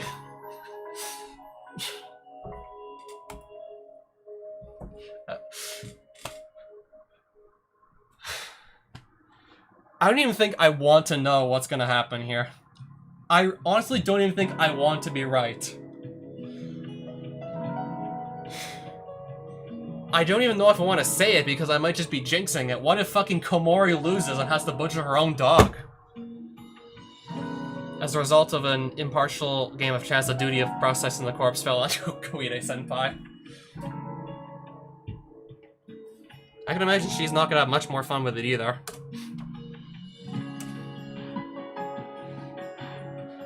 Of course, none of us made a habit of carving up puppies either, so the argument didn't really hold together. As the kitchen knife trembled dangerously in Koide's hand, the captain tried offering some rough encouragement along the lines of, "You're a doctor's daughter, aren't you?" To be honest, though, it was a little hard to grasp what that had to do with anything. Visibly bracing herself, Koide gripped the knife firmly in both hands and took a step forward. But in that moment, her eyes met those of the dead dog below her, and she immediately burst into terrified tears. Naturally, the gallant hero Kazuki stepped in to save the day. Taking in her good hand the punishment rod, she normally used to strike the pan for a morning wake-up call. She swung it down with all her might on the dog's head. Everyone gasped in shock at the gruesome act, many barely stifling screams. If I start shrieking pointlessly, maybe I'm next. The irrational fear seized us all and silence fell over the valley. What, did she just seriously bash his fucking head open?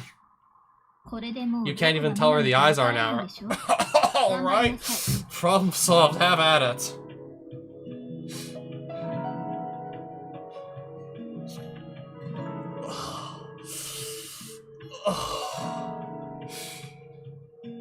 Oh my. Okay, first you butcher this girl's dog, what are you gonna do next? Like, light her house on fire? Is this what they do when they prep dogs for being eaten in a Chinese restaurant? Is this what happens, to some extent? Eating eyes with a dog is scary, is it? We'll just crush its eyes beyond recognition. We'll just crush its eyes beyond recognition.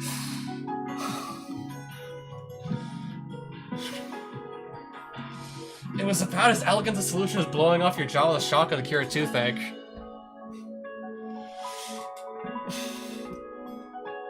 I can't! I just can't! This is true cruel. I can't do it! I suppose I can take over, but do tell me, what would you have done if I wasn't here? Say you were the only one who survived that fall. Nobody would be here to come to your rescue, you know? As she spoke, Kazuki tossed her wooden sword aside and took the kitchen knife from Koide's hands with a disdainful little snort. Everyone's got their hands full with their own problems right now. No one's going to protect you. If you're weak, you're simply going to die first. Kazuki might have not said it point blank, but her meaning was all too clear. We studied the ground at their feet in silence. The strong eat the weak. Or the weak die so they can't drag the strong down to their level. Men and beasts, insects and plants all live and die by that rule. Many hissed about Kazuki's cruelty in low voices, but her powerful words and unhesitating actions left no room for open objection. Kazuki possessed not only the decisive personality of a leader, but... yeah, I'm still thinking about the dog's eyes just flying out of its eye sockets. I don't know, like the head being smashed to a point where it's barely recognizable.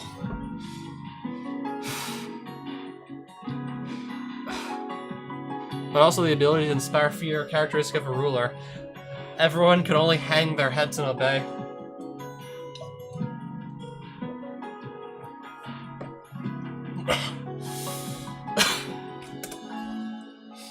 You're quite the lovely person, you know that? Aren't I, though? Your boyfriend told me the same thing in bed. I'll let you know before anyone else when the meat is ready, so could you please give me some space for now? Alrighty, Yada. That was pretty heavy-handed. The captain was crying, you know. Better this another pointless fight, wouldn't you say? When you need to shut up a woman who's prone to irritating tirades, a firm preemptive strike of that sort is your only option. Who's this boyfriend of hers anyway? Not a clue. But judging from the way she didn't offer a rebuttal, I either hit a little too close to home or else she has no romantic experience whatsoever and interpreted my comment as point in mockery. Either way, it must have stung if she couldn't manage any retort whatsoever. What were you planning to do? She just snapped and jumped at you. Would you come swinging at a woman who just casually crushed a dog's skull? No. See? There's method to the madness. You had all this all planned out from the start. You overestimate me. There was a non-zero possibility she'd attack me regardless. Although, I suppose I did have a bit of a contingency plan. Namely allowing myself to be beaten black and blue in order to earn the group's sympathy. A woman would crush a dead dog's head so we could all survive. A woman who lashed out violently from personal emotions struck a wounded younger girl.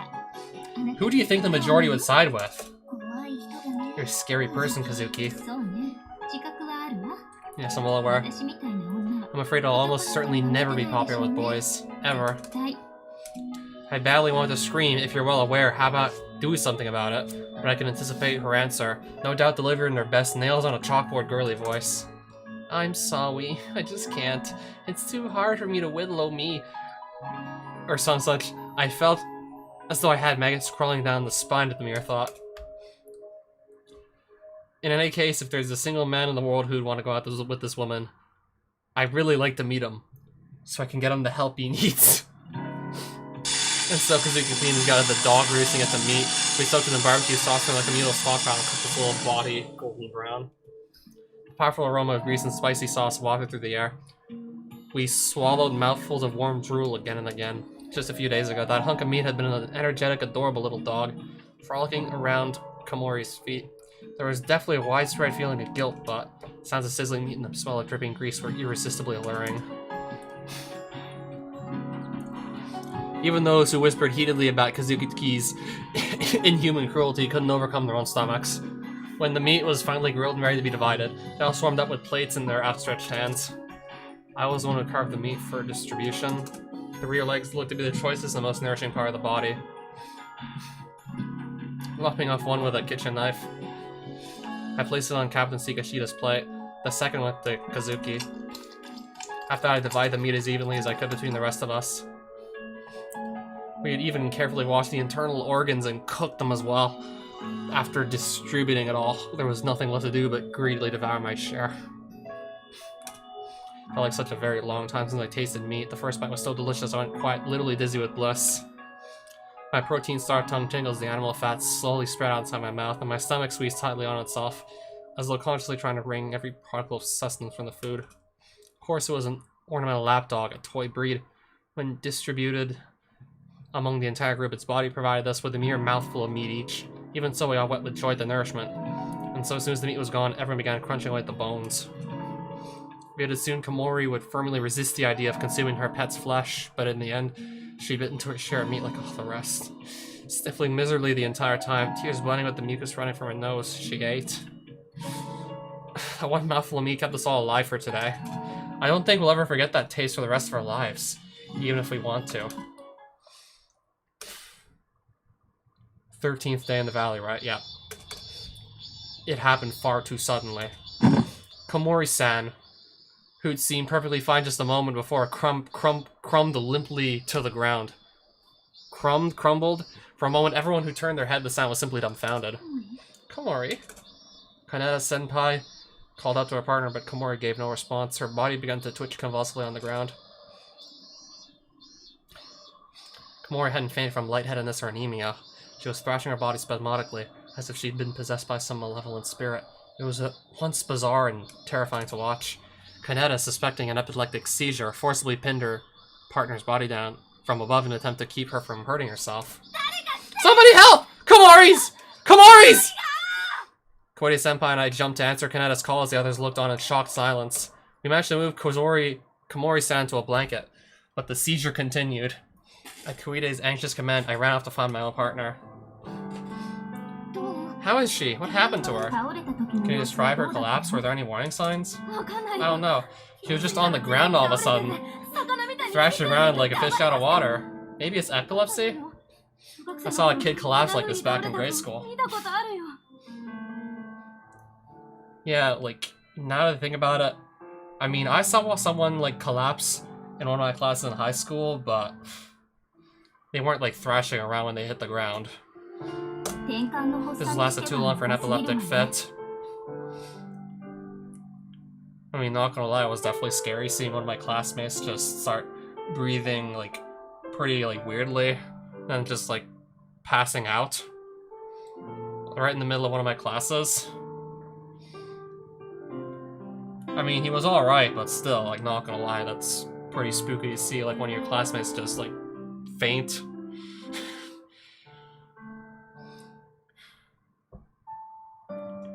Yeah, I wasn't thrashing around when he hit the ground, he just, like, passed out and, well... He woke up eventually, but still. Definitely not a sight you want to see. I mean, especially if you're, like, particularly stressed out with, like, the course material in question. And then you see when your classmates just, like, freaking out and fainting. Definitely really don't need the extra stress. You'll just be, like, hoping, oh god, are they okay? This has lasted too long for an epileptic fit. Komori's breathing was rapid, her teeth chattered in her mouth, and her unfocused eyes swung randomly from left to right. Her hands and feet trembled strong in a regular rhythm, as if matching the beating of her heart. We ate that dog. Maybe she got some kind of parasite from it? We cooked the dog quite thoroughly before he ate it, didn't we? It seems rather unlikely. Has Komori-san eaten anything else unusual lately? For a moment of thought, Kaneda's mouth fell open with a little ah. Now that you mention it, she was eating some sort of flower bud. What kind of flower? I don't know the name, but it was this pretty pink thing I've never seen before. She said, I wonder if we can eat these, and picked a few and ate them on the spot. And learned they're not edible the hard way. What was it? Wolfsbane, maybe? That doesn't sound good. Sounds like something that would kill a wolf. So a foxglove, maybe? Kazuki laid a hand on Komori's trembling forehead.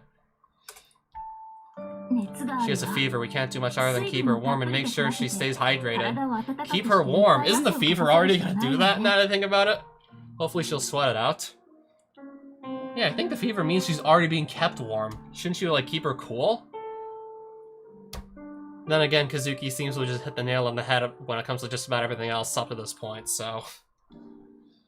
I don't even know what the fuck I'd do if I even survived like 13 days at the bottom of a valley.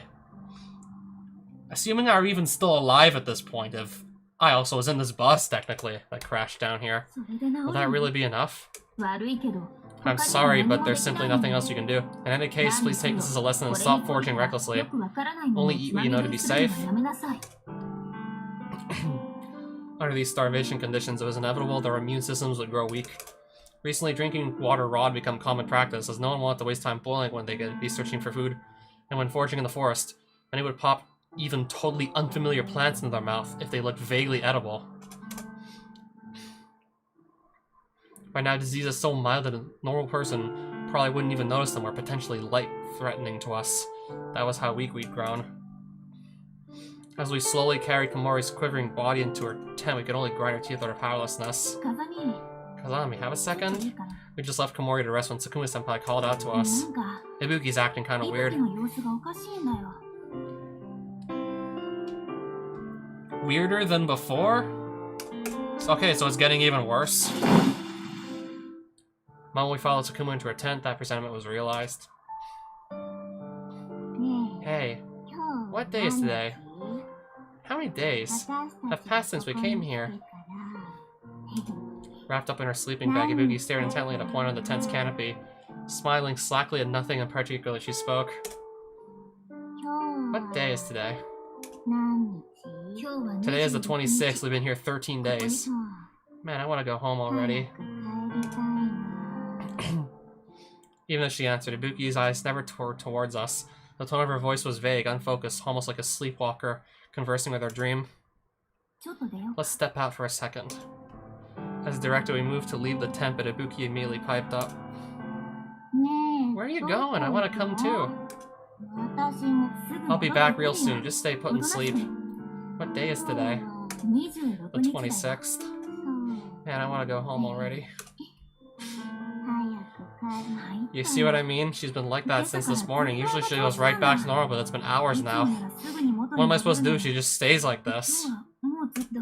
There's nothing you or any of us can do. Not only do we have no medicine, we can't provide her with the nutrition her body needs to heal itself. So we just leave her to rot? All I can do is watch. I'm very sorry. It's not your fault. I'm the one being unreasonable. Sorry about that. It's quite alright.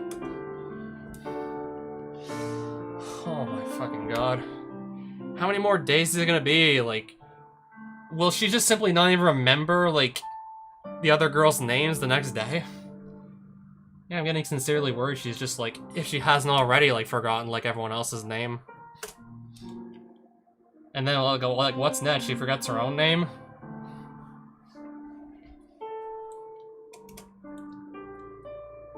She was blinking constantly throughout our conversation. It may have been difficult merely to keep her eyes open behind those bloated cheeks. Your own malnutrition is written on your face, please be careful. Yeah, I'm not gonna lie, like, when I see someone just appearing to be, like, completely losing their sense of self, their sense of reality, it just reminds me of caretakers everywhere at the end of time, and it just makes it, like, it just makes it hit that much harder for me.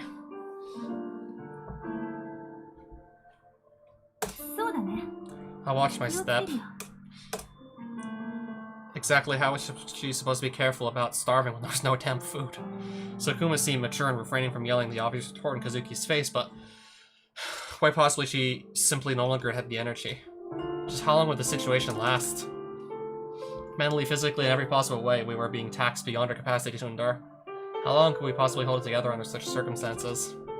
Even Kazuki can no longer fully hide her fatigue. Her youthfully framed face, burdened with that accumulated exhaustion, seemed to have aged somehow. Gently closing her eyes, Kazuki breathed a brief sigh, then proceeded to oppress me still further.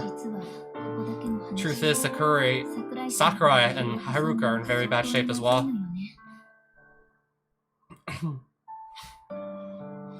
Sakurai had initially been recovering fairly well, but our unsanitary environment and inability to adequately disinfect her wound proved catastrophic. She was beginning to exhibit symptoms of sepsis, almost certainly caused by bacteria invading through her wound. She was now running a high fever with a consistently elevated heartbeat. She tripped over her tongue when she tried to speak, and her limbs were routinely racked by brief, painful muscle spasms as if her body was trying to contract. She needed antibiotics, and soon. Haruka-san was no better. In fact, she was worse. Her debilitation had progressed to the point that she no longer showed any response to her voices. It all came down to inadequate treatment, compounded by worsening malnutrition. The dog had been her only halfway decent meal in days. Otherwise, we were getting by on cooked snails, wild grasses, and our gruel. Really nothing more than faintly colored water with a few grains of boiled rice flowing at the bottom. Even minor injuries couldn't heal on such a diet. On the first day of her drip, we had fluffy white rice steaming from the cooker. I couldn't get that memory out of my mind. Back then, we gobbled the rice down without a second thought.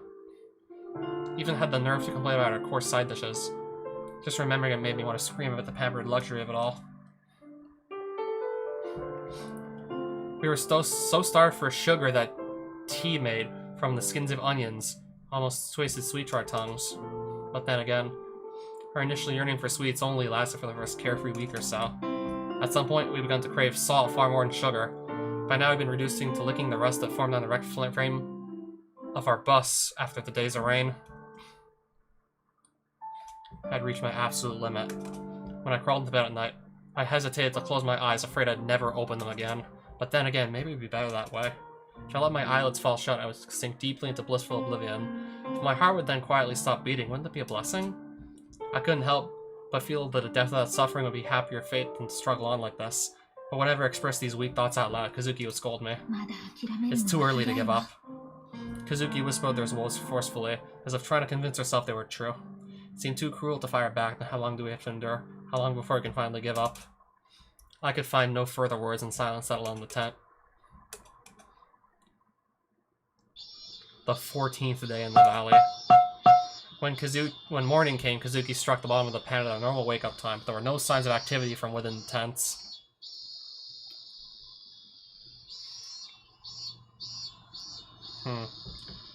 So now I'm trying to decide if I want to just end the stream here or keep on going. I might go for about another 30 minutes or so. I think I'll keep going. It wasn't that the others weren't awake, they simply couldn't get up.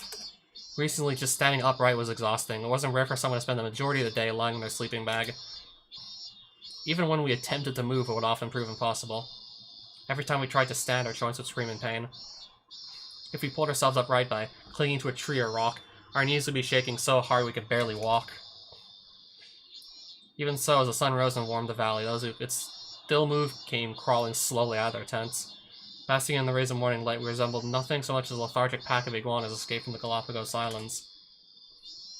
For some reason, it felt as though the mere touch of the sun on our skin gave us some small boost of energy. Of course, it was mostly an illusion. Our stomachs were still empty. But either way, moving around aimlessly would be a waste of calories, so we all found our seats in the sun and kept still. It was time to just flop down on the spot and close your eyes, but the cold stone beneath us stole body heat quickly, so lying down would burn a surprising amount of energy. Staying awake and sitting quietly was the best way to conserve our strength. We sat on the hard ground as if rooted to the spot, unable to do anything but silently agonize over our individual fates. I've got to do something. How can I survive this? The thought turned endlessly around our heads, but merely focusing our nourishment-starved brains on a question took all our effort. Actually producing an answer was beyond our power.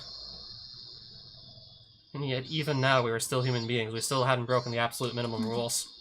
It still isn't hell. This is still a world worth living in.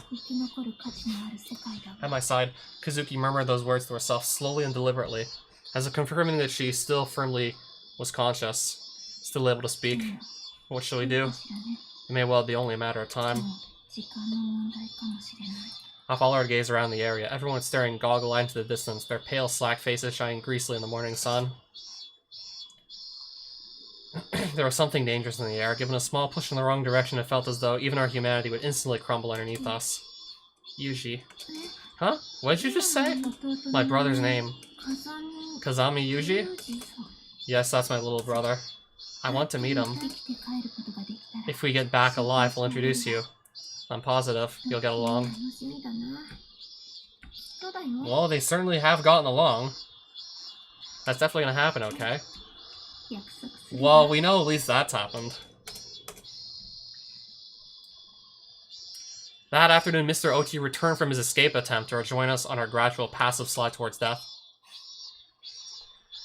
He was completely emaciated. His sunken eyes were as dark as hollow as those of a wild animal, but more than lamenting his failure, the group was overjoyed at his return. I see. He failed. We were back to the drawing board yet again. That was a heavy, if somewhat abstract, disappointment. Even so, the return of our only adult male was no small relief. Not to say our teacher's presence caused any dramatic changes in the situation. As always, we were desperately short of food. If anything, practically speaking, Mr. Ochi's return translated to nothing more than another mouth to feed, worsening our already meager daily rations. That evening, having entered a large tent to check up on the wound, I noticed that Haruka-san had quietly stopped breathing. 2 weeks after Shikanai, Ozawa, and Okabe's deaths, we had our 4th casualty. If you want to count, like, Komori's dog, then 5. Haruka died lying on the sleeping bag in which she'd spent the last 14 days of her life, her eyes and mouth half open. It was a gruesome sight, but there wasn't any real agitation among us. We'd all been prepared for this, even expecting it. I was no exception. Rather than grieving at the death of my friend, I gazed down at her corpse in a stupor. A single thought was swirling relentlessly through my dull mind. When a living thing dies, it becomes food. Kazuki had said that was only natural. So does that go for her too? Wasn't the only one suspecting as much. Without a doubt, the others were thinking the exact same thing. At some point, all eyes had turned toward our teacher. But Mr. Ochi said only, "I'll dig the grave," quietly bring his hands together in front of Haruka-san's corpse. What had I been thinking? Of course we were burying her. Human being eating another human being is unforgivable, no matter what. Must have been going a little soft in the head. Right. Our friend had died, and we were upset. We lost our heads from the shock, that was all. Our shoulders sagged till our stomachs would go unfilled, but all the same, we heaved sighs of relief. Without a single word of objection, we silently watched Mr. Ochi walk down to the forest to bury Haruka's remains. I'm vile. I'm a vile, disgusting excuse for a human being. The shame welled up so suddenly and so heavily inside me I couldn't contain my tears. Lowering myself shakily down to the hard ground, I broke into wretched, violent sobs. The 15th day in the valley. I was awake, but I couldn't even open my eyes. My head felt packed to the bursting with dull, heavy lead. Every inch of my body was painfully cold and exhausted to the point even breathing was difficult. There wasn't a drop of saliva in my mouth, and the back of my throat burned bitterly. I couldn't even speak. This morning, Kazuki seemed to be in similar shape. When I finally managed to force my eyelids up just a sliver, I could vaguely see her lying perfectly still on the other side of the tent, curled up like a cat. I always admired her strength. I wondered how she trained that tiny body to be so unbelievably tenacious. But it seemed even she was reaching her limits. No, she'd probably long since passed those limits, but if Kazuki were to collapse, we would have lost a large source of hope. Without her, some of us might have long since given up, stopped even trying to survive. Oh, Flibby, hi. Kazuki probably been pushing herself unreasonably for our sake, forcing herself to appear energetic and powerful. She looks so very small right now. Kazuki. I hoarsely croaked out her name. There was no response. Hey, Kazuki. Are you dead? My arm had grown painfully thin, but it still felt heavy as I reached out toward my friend's back. She was still warm, and I could feel her back rising and falling ever so slightly with her breathing. She was still alive. Kazuki. Please don't die, Kazuki. My tear-filled voice finally elicited a response from her. Her tone, understandably, was exceptionally grouchy. If I die, you can feel free to eat me. What a horrible thing to say. Kazuki's words abruptly brought back the memories of Haruka's death, and my breath caught in my throat. Don't die, Kazuki.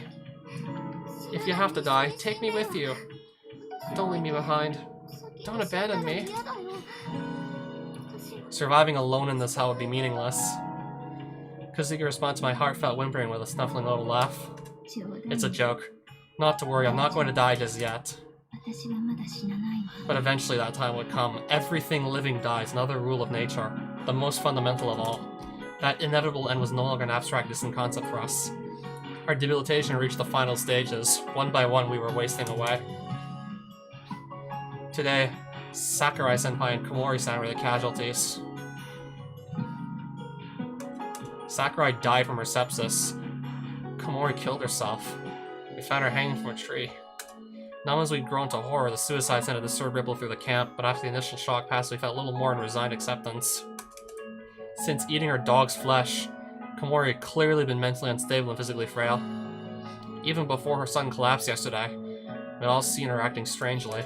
She would totter off alone to the forest and wander around calling loudly for Aleon.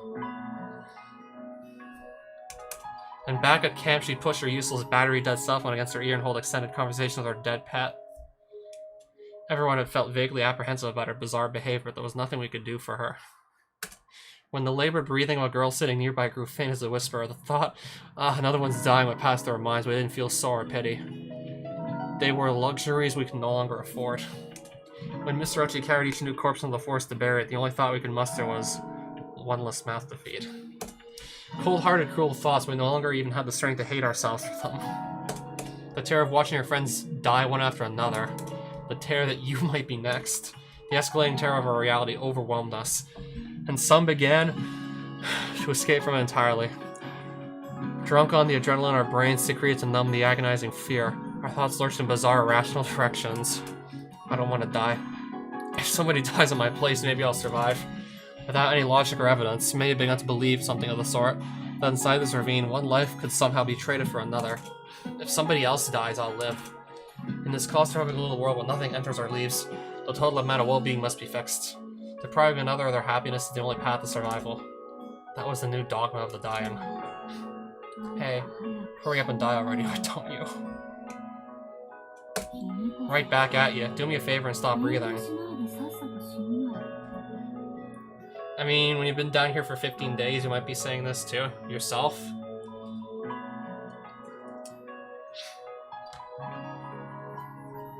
I don't know, probably, maybe even before 15 days.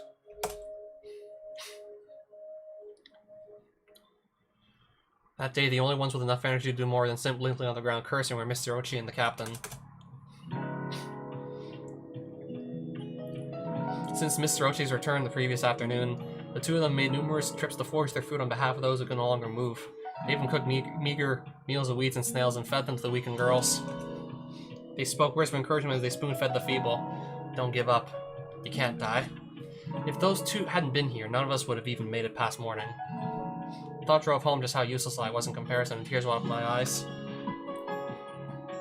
Several times since Mr. Ochi's return, the two had even managed to capture a few animals deep in the forest. Little chunks of venison and wild hare began to appear in the standard wheat soup. The girls who ate it slowly began to regain some of their vitality. Katsuki, they got meat, see? It's been a while, huh? I'll pass. Give it to one of the other girls. Why? Eating meat's too risky right now. Might end up catching hepatitis. They cooked it thoroughly, so it's fine. I don't want to die yet. And I don't want to suffer after surviving this either. By now, Captain Sakashita and Mr. Ochi were gathering the majority of the group's food, and Kazuki, whose sudden debilitation was so intense she had difficulty standing, had quickly and utterly lost the status she gained among us since the fall. Everyone worshipped the captain like a god providing food. And despite all that Kazuki had done for us up until now, no one expressed worry about her condition. Far from it. The looks they gave her clearly read, hurry up and die.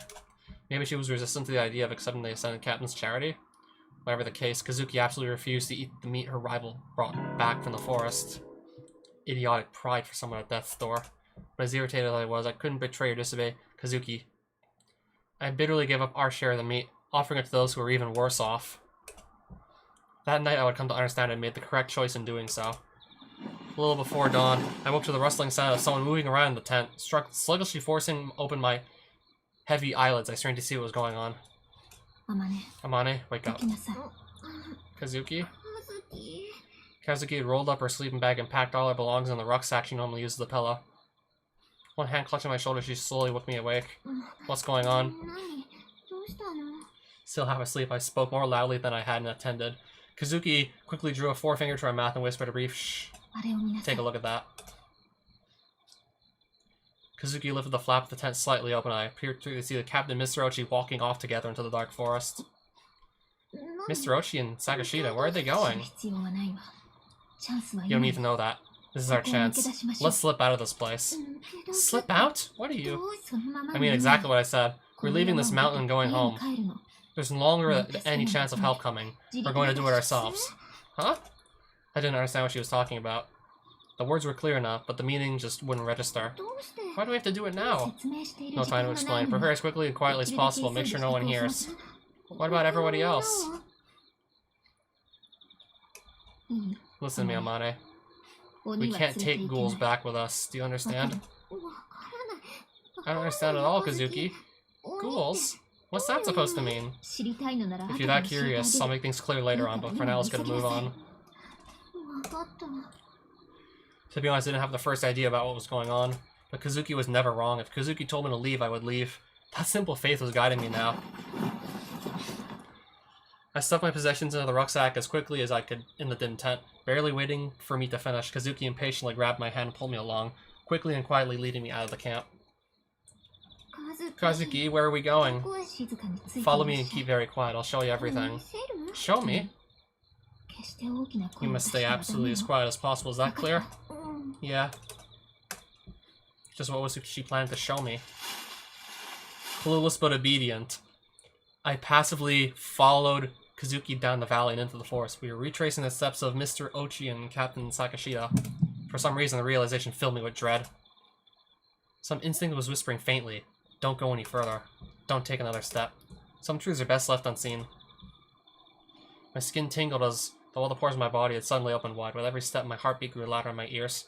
Cold, sticky sweat settled unpleasantly in my armpits. There we are. Look. Oh, fuck no. Are they dead? Let me guess. They're both dead? Whispering so softly I could barely hear over the cries of the cicadas, Kazuki pointed through a thicket to the clearing beyond. Captain Sakashita and Mr. Ochi were inside. Illuminated by the faint moonlight that slipped through the cracks in the tree canopy, the captain's white skin shone vividly in the darkness. Her skirt and jacket were lying in a messy heap on the ground. She was right next to Mr. Ochi, standing on tiptoe to bring her face to his. Those two. I had no idea. What, are you blind? Huh? Look carefully at their surroundings. Are they dead or are they just having sex? Wait, what? How was the captain and how was the teacher? Should I have even, like, come up with that possibility or no? I removed my glasses, carefully wiped the lenses with the cuff of my uniform, and put them back on. This time I noticed a number of strange whitish lumps lying in the grass amid their scattered clothes. Oh no, is that more mold? At first glance, they almost looked like oversized rashes covered in grime and dirt. As my eyes adjusted to the faint light, I realized that the black smudges were actually deep red and the white objects were fragments of a truth better left unseen.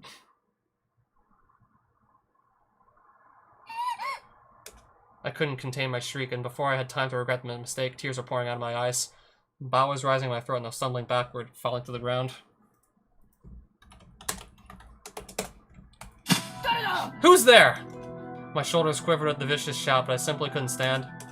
My legs had turned to rubber. My eyes were fixed on a scene before me, the face of Mr. Ochi, glaring in our direction with eyes like a demon's, and Captain Sakashita's lips stained a horrible shade of red. When I looked down, seeking escape from the awful sight, I noticed a silver blade bracelet in the grass nearby. It was shining in the moonlight, so even with my poor vision, it wasn't hard to make out the name written on its plate. Alion, that was Eikun's collar.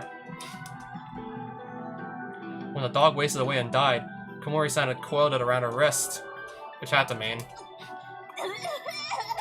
A burning tide of gastric juices surged up my throat. As I noisily vomited onto the ground, Kazuki grabbed me by the shoulder with a flat "we're going to run now." She forcibly dragged me to my feet. Disoriented, a taste of acid thick in my mouth, I let Kazuki pull me into a run. From behind, I heard the captain's snarling voice.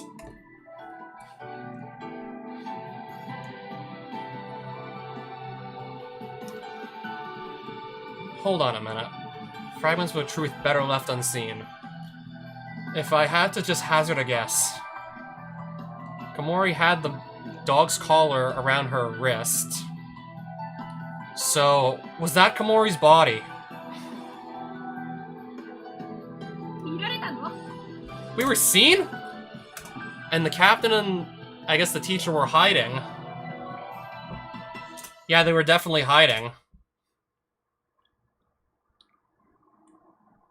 I'm gonna hazard a guess and say they were actually literally eating Komori's corpse.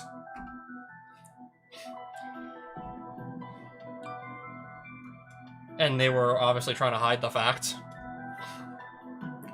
Voice that always encouraged me during practice, firm but kind. Good hustle out there. The voice that offers us all reassurance as you distribute the food, don't give up. Captain Sakashida's voice was now, catch them, don't let them get away, kill them! The voice of a ghoul. This couldn't be. This had to be a dream. Why wasn't I waking up? This absolutely couldn't be real. As these thoughts swirled through my dazed mind, Kazuki hissed in my ears to slap me awake. And that would be why I told you to keep quiet. What a blunder. The facade just crumbled before our eyes. The killing has begun. The killing? It would be best not to think of those people as human beings anymore. This can't be. This has to be a dream, right? Could you kindly save the delusional escapism for later? If you're going to dawdle around and make a nuisance of yourself, I'll just leave you here. No! I clung tightly to Kazuki like a little girl terrified of being left behind by her mother. There was nothing to do but run. If I were to succumb to the pull of madness and fall to the ground, my life would end. For now, I can only clutch Kazuki's hand and run into the dark heart of the forest, where the light of the stars couldn't betray us. Stop! Suddenly, Kazuki raised her hand and barked a command. As I came to a halt, something moved slightly in the corner of my eye. Black shadows slowly emerged as if oozing out of the darkness ahead. Yeah, where you guys head this time of night? Sakuma, you gotta get away from here! Captain Sakashida and Mr. Ochi are... Halfway through my sentence, I noticed something odd about Sakuma's glassy gaze. Her eyes were focused on the rucksacks we were carrying, and her swollen face betrayed not surprise but suspicion. Amane, we're going to run. This person is beyond saving. Huh? Sakuma furrowed her brow at Kazuki's words. I see, you guys saw it too, huh? Sakuma-senpai? How do you want to play this? If you head back now, I can smooth things over with Sakashida. Amane! Kazuki seized my backpack and practically forced me into a run. Into the bushes on the left! Honestly, I couldn't tell my left from my right at that moment, but Kazuki's grip stayed firm and we plunged into a short thicket, pushing our way through the grasping branches toward escape. Sakuma didn't pursue us, instead she spoke a few words. Her voice was like a whisper, but somehow it found its way all too clearly to my ears. That's a shame, Amane. I like you quite a bit, you know. A real shame. Sakuma-senpai had known? She had known what Sakashida and Ochi were doing. She had known everything and kept her silence? Kazuki! Hey! Kazuki! If you have a question, please hold on to it for the moment. Right now we need to hurry. Sakuma knew and Kazuki, you realized? Was I the only one who didn't know? Why didn't you tell me? No one would have done you no good. Nobody could have stopped us. The conclusion was inevitable. Inevitable? Listen to me, the creatures in this forest are no longer human beings. They're animals, plain and simple. But we're humans. In order for people to live as human beings, 3 basic rules need to be respected. Don't steal, don't destroy, don't kill. When even one collapses, when breaking it becomes natural, it's only a matter of time till the other 2 give way. And when it comes to that, no one can stop the downhill slide. When people fall below the absolute minimum standard of humanity, they revert to a similar, more primitive set of rules.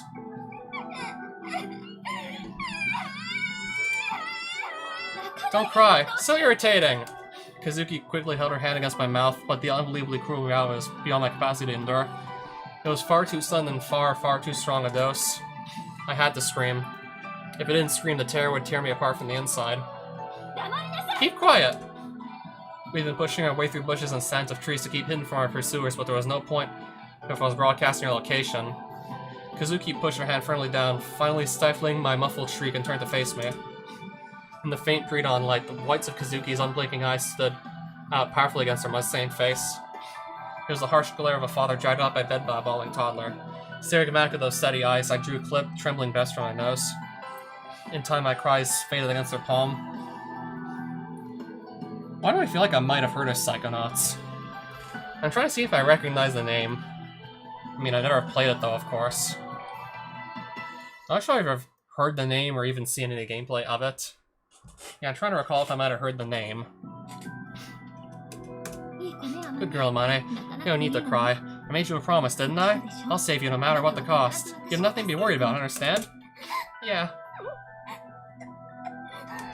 My throat was continuing to spasm convulsively. Probably because I stopped crying so suddenly. But despite everything else, the feeling of Kazuki's hand squeezing mine tightly was gently reassuring. Hey, where'd you go? Come on, no reason to hide. Hey! Kaneda's voice rang out in the darkness. You've got it all wrong, guys. If we talk this over, you'll understand. Come on out, okay? From the volume of her voice, she was no more than 20 or 30 meters away from the thicket we were crouched, hidden. I looked back to Kazuki's face and spoke in a whisper. That's Kaneda-senpai, right? Did she join them of her own free will? Was she deceived or perhaps threatened? Whatever the case, she too is past no point of no return. The footsteps of the ghouls approached us from behind. If they caught us, would they kill us immediately or make us one of them? Even in the latter case, we wouldn't stay allies for very long. It was all too clear these creatures would kill without a second thought. There are many feet stepping through the mud, many branches snapping in the darkness behind us. Engulfed in the madness that had spread from Ochi and Sakashi, the others abandoned themselves to the final rule and became corpse eaters. Demons. Reason and morality no longer had any meaning to them. In the end, nobody wants to die. We need to run, now. Okay. We fought our way forward through the soft, slushy mulch of decayed leaves, desperately climbing the slope before us. My feet sank deeply into the muddy soil. My legs, trembling from malnutrition, tangled awkwardly with every stride. There they are! This way! Our pursuers' eyes glistened in the darkness like pools of oil. Those eyes betrayed no hatred, no anger. They were the eyes of beasts that knew no emotion but hunger. They were looking at their prey. If they catch us, they're going to kill us on the spot. The terror paralyzed my brain and even focus. The slope would have been difficult to climb. My leg got cut in the muddy patch of leaves and I tumbled down to the ground. Amane, get up! You have to get up! Just go, Kazuki. Keep running. I just can't go on. I'm so scared my body won't move. My hands shaking pathetically, I lowered my rucksack to the ground, then took out a kitchen knife, carefully wrapped in newspaper. I'd rather die here and now. They'd probably swarm around my corpse when they found me. That distraction would at least enable Kazuki to escape. I unwrapped the stainless steel knife in the newspaper. With trembling hands, with the sight of the shining blade, my mind froze with dread. If I stab my neck with this, will I die instantly? I bet it's going to hurt. Oh god, I don't want it to hurt. As my hands continued their relentless, terrified trembling, Kazuki knelt down beside me and gently wrapped them in her own. I'll play that role. Huh? I'm saying I'll sacrifice myself. What? Before I knew it, Kazuki had smoothly taken a knife from my hand. Why would you... I was the one who couldn't move. I was the one who'd given up. Why should Kazuki be the one to die for my sake? It made no sense. Listen to me, Amane. Listen very carefully. Holding a knife in underhand grip, Kazuki lowered a rucksack from her back and pressed it against my chest. Inside this, you'll find food, salt that I've kept hidden. Pace your consumption very carefully. Kazuki. You can feel free to eat all the chocolate and candy you've been holding onto as well. Also, here. Kazuki reached into the pocket of her skirt and took out a few sheets of paper from a memo pad. This contains my notes on how to escape this mountain alive. Read it carefully and keep moving. Never give up. No, Kazuki. You're not serious. Why are you saying this? Are you abandoning me? Don't worry, I'm not gonna die. We'll definitely meet again someday, okay? Really? Goodness, have I ever lied to you before? More than once, I bet. Please explain the difference between a lie that goes undetected and the truth. 10 points. Is this really the time to be cracking jokes? Kazuki, just run away. I'm so tired. I can't do this. That's enough. You need to be on your way. Who do you think I am anyway? Do as I tell you and it'll turn out just fine in the end. On your feet. Now run. Kazuki! Kazuki! You absolutely mustn't turn back, understand? Come now, get on with it. Run! They say that a person's true nature is revealed only when their back's against the wall. I abandoned Kazuki to save my own skin. Leaving her as a decoy, leaving her to be eaten, I moved my legs furiously, desperate to gain every centimeter of safety I could. There was no doubt in my mind she would die. Kazuki would be the sacrifice, and one cowardly, worthless girl would survive a little longer. I was overflowing with guilt. Bitter tears of shame rolled endlessly down my face. Even if I got away, even if I returned alive, this unbearable self-loathing would crush me under its weight. With every step I took, that conviction grew stronger. My legs were led underneath me. You absolutely mustn't turn back. She had told me clearly enough, but just once at the end I stopped. I looked back. The demons had gathered, the beams from their flashlights dancing through the trees, and at the center of their circle, Kazuki was lying on the ground, pinned down by the things that had been our friends. The last time I saw her face, Kazuki wasn't crying, she wasn't screaming, she wasn't glaring resentfully, she was smiling. She smiled as if to say this was fate, as if to say this was the rule, as if to say it was nothing worth troubling myself over. If Kazuki had screamed for help, if she'd cursed me, called me a traitor, I might have never moved from that spot. I might have run back and fought. But Kazuki quietly, peacefully gazed into my eyes, accepting her fate. Words flooded into my mind. Amane, listen to me. The creatures in this forest are no longer human beings. They're animals, plain and simple. I stopped looking back. I turned my back on her for the last time and I ran, chanting "forgive me" in my mind like a mantra. I'm so sorry, Kazuki! Forgive me! As the sky grew light with the dawn, I ran desperately, not knowing where my feet were carrying me. I simply fled, pushing through the forest in a frenzy. I should escape my own terror and guilt.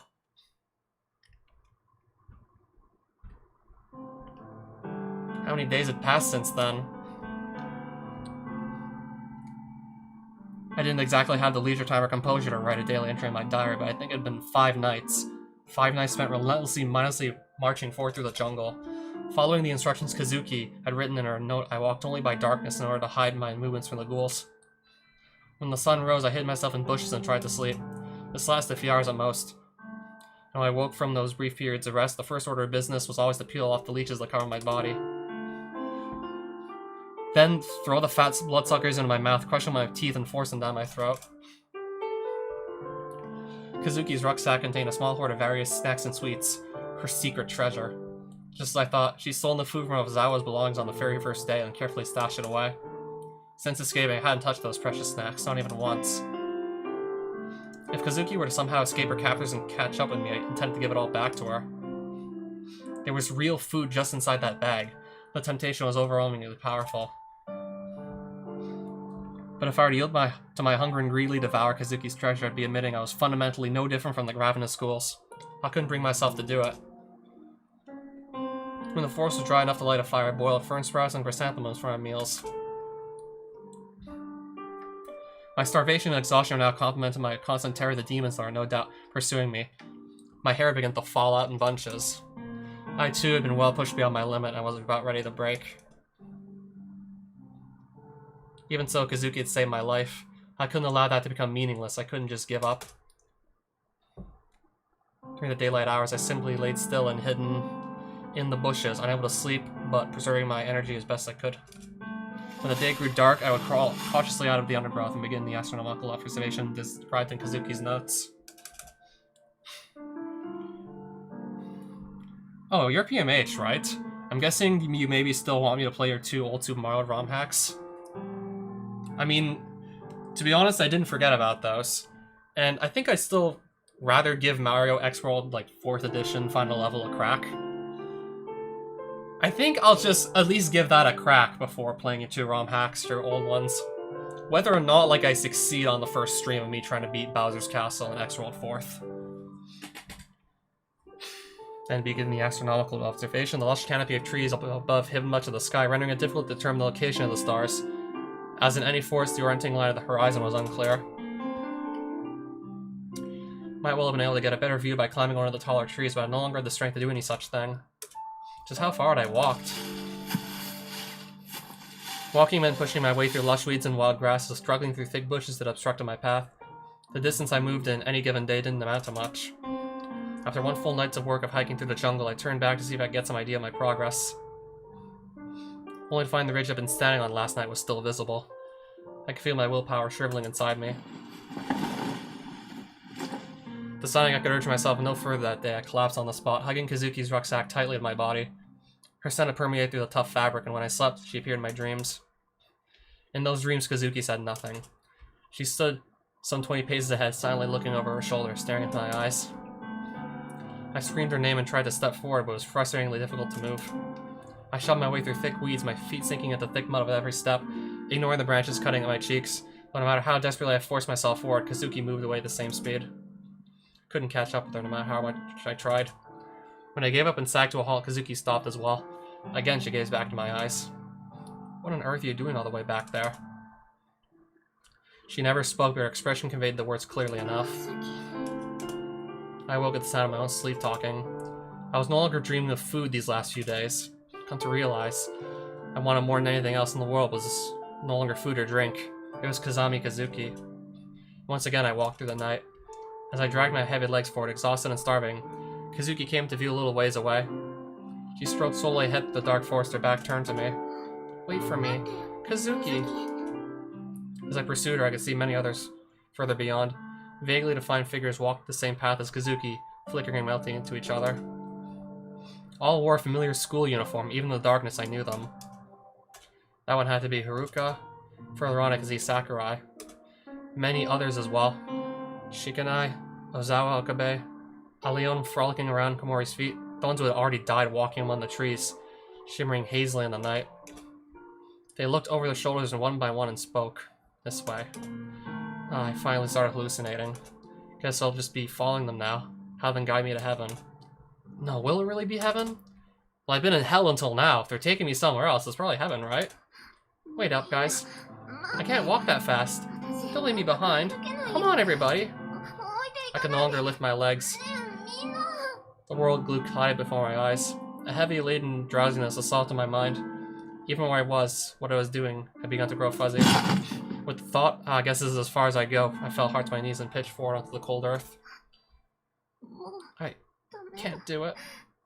So pathetic. I can't even make it to heaven. I'm going to just die right here, halfway to nowhere. As I pressed my face into the ground, my ears began to ring. A fairly common phenomenon before passing out, something like the sound of your own brain waves. Faint here and the leeches are going to be all over me again. But as the thought ran vaguely through my wobbling head, my ears picked up a noise clearly distinct from that high-pitched tone. What's that sound? I focused my mind on that strange noise inside it. It almost sounded like a car running on an unpaved road. Specifically, the sound of tires rolling through gravel. And mixed in with that crunching white noise, there was something like the weak whining of a 3-cylinder engine. It just sounds like a mini-truck. Heaven sent somebody out to greet me? Are angels these days in the habit of picking up the dead in cute little pickups? Think not. When the sound past the ring in my ears was gone as well. Once more I pulled my ragged body off the ground. Once more I forced myself upright, my weary legs trembling with the effort. Huh?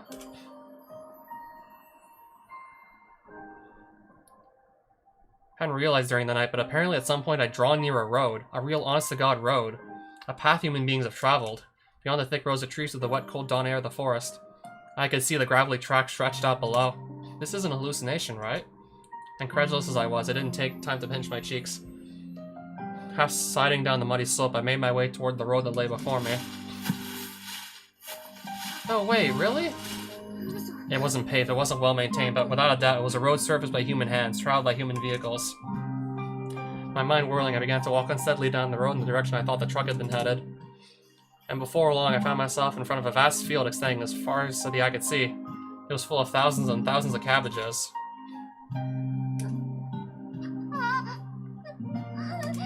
I didn't scream with joy at the sight. Without a word, I drew a few slow, shuddering breaths and plunged into the field. Ripping the nearest cabbage from the ground, I sunk my teeth into it ferociously. In a frenzy, not bothering to chew, I ate. Let me guess, is she still just dreaming or something? Is this another hallucination?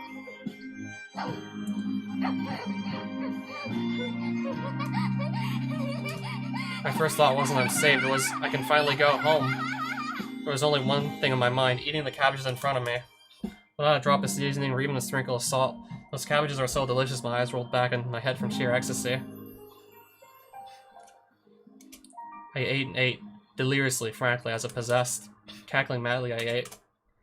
Laughing in between the spasmodic whippers that seized my throat, tears pouring down my face, I ate. It was 30 minutes before the farmer's housewife noticed something single-mindedly ripping through the cabbage field like a crazed wild animal. When she ran to tell her husband about the bizarre creature devouring the crops, he ran out with his hunting rifle only to find a human being. It was another 30 minutes before the ambulance he called arrived. And lying on my hospital bed, I finally told the local police officers who I was, that I'd been on a bus that had gone missing nearly 3 weeks before. And so at the cost of many terrible sacrifices, one pathetic girl crawled her way back to the human world alive. This is one hell of a story.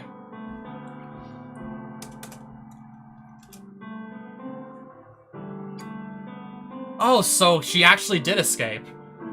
Oh, so the whole thing with the cabbages was actually for real. I thought it was just another dream.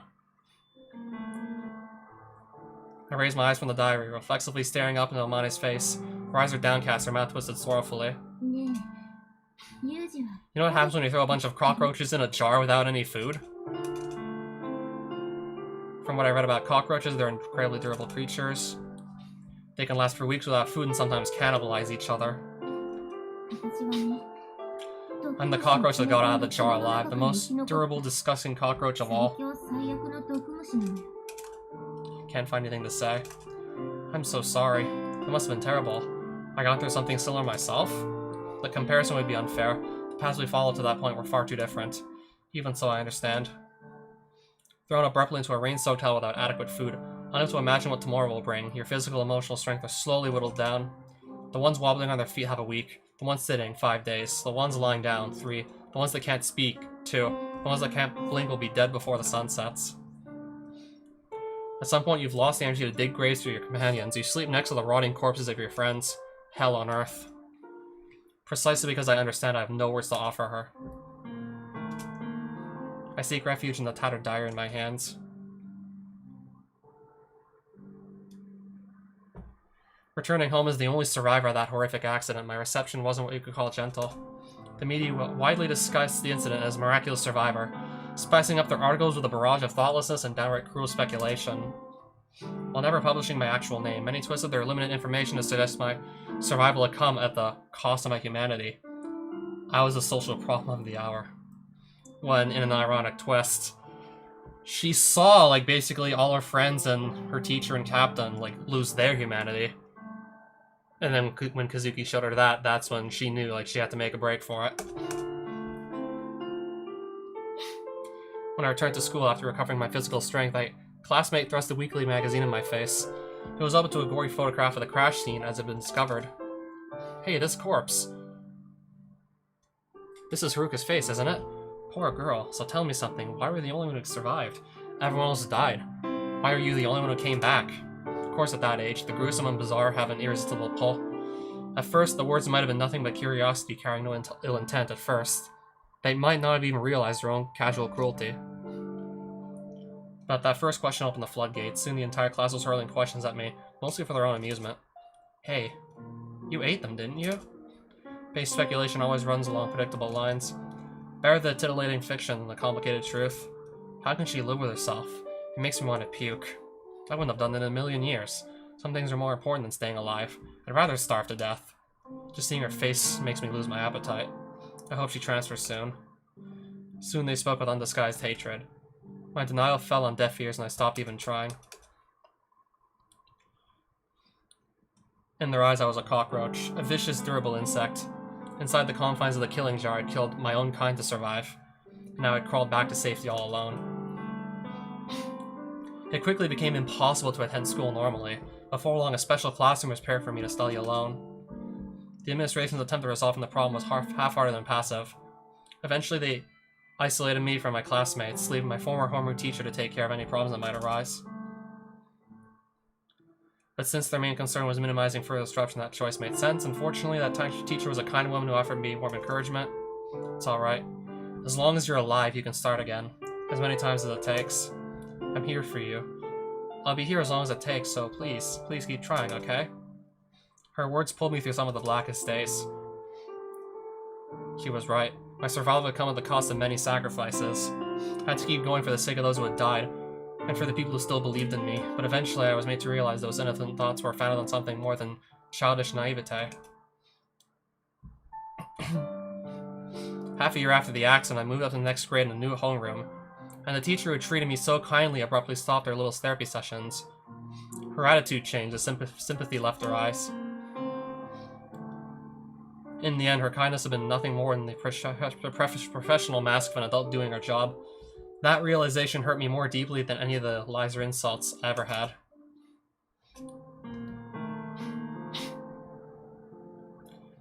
After yet another day of isolated misery in an empty classroom, I returned home to find the words cockroach nest scrawled in huge letters across the side of my house.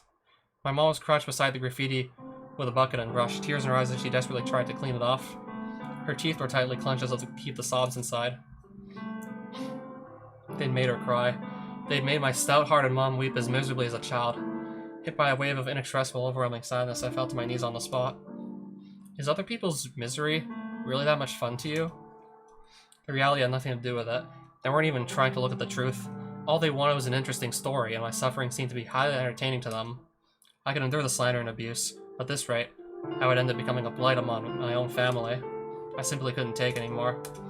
What did I survive for anyways? This? If I just died with everyone else in that valley, none of this would have happened.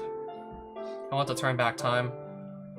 I want to go back into that ravine to redo it all from the very start. I could see nothing in my future, so I fantasized about the past.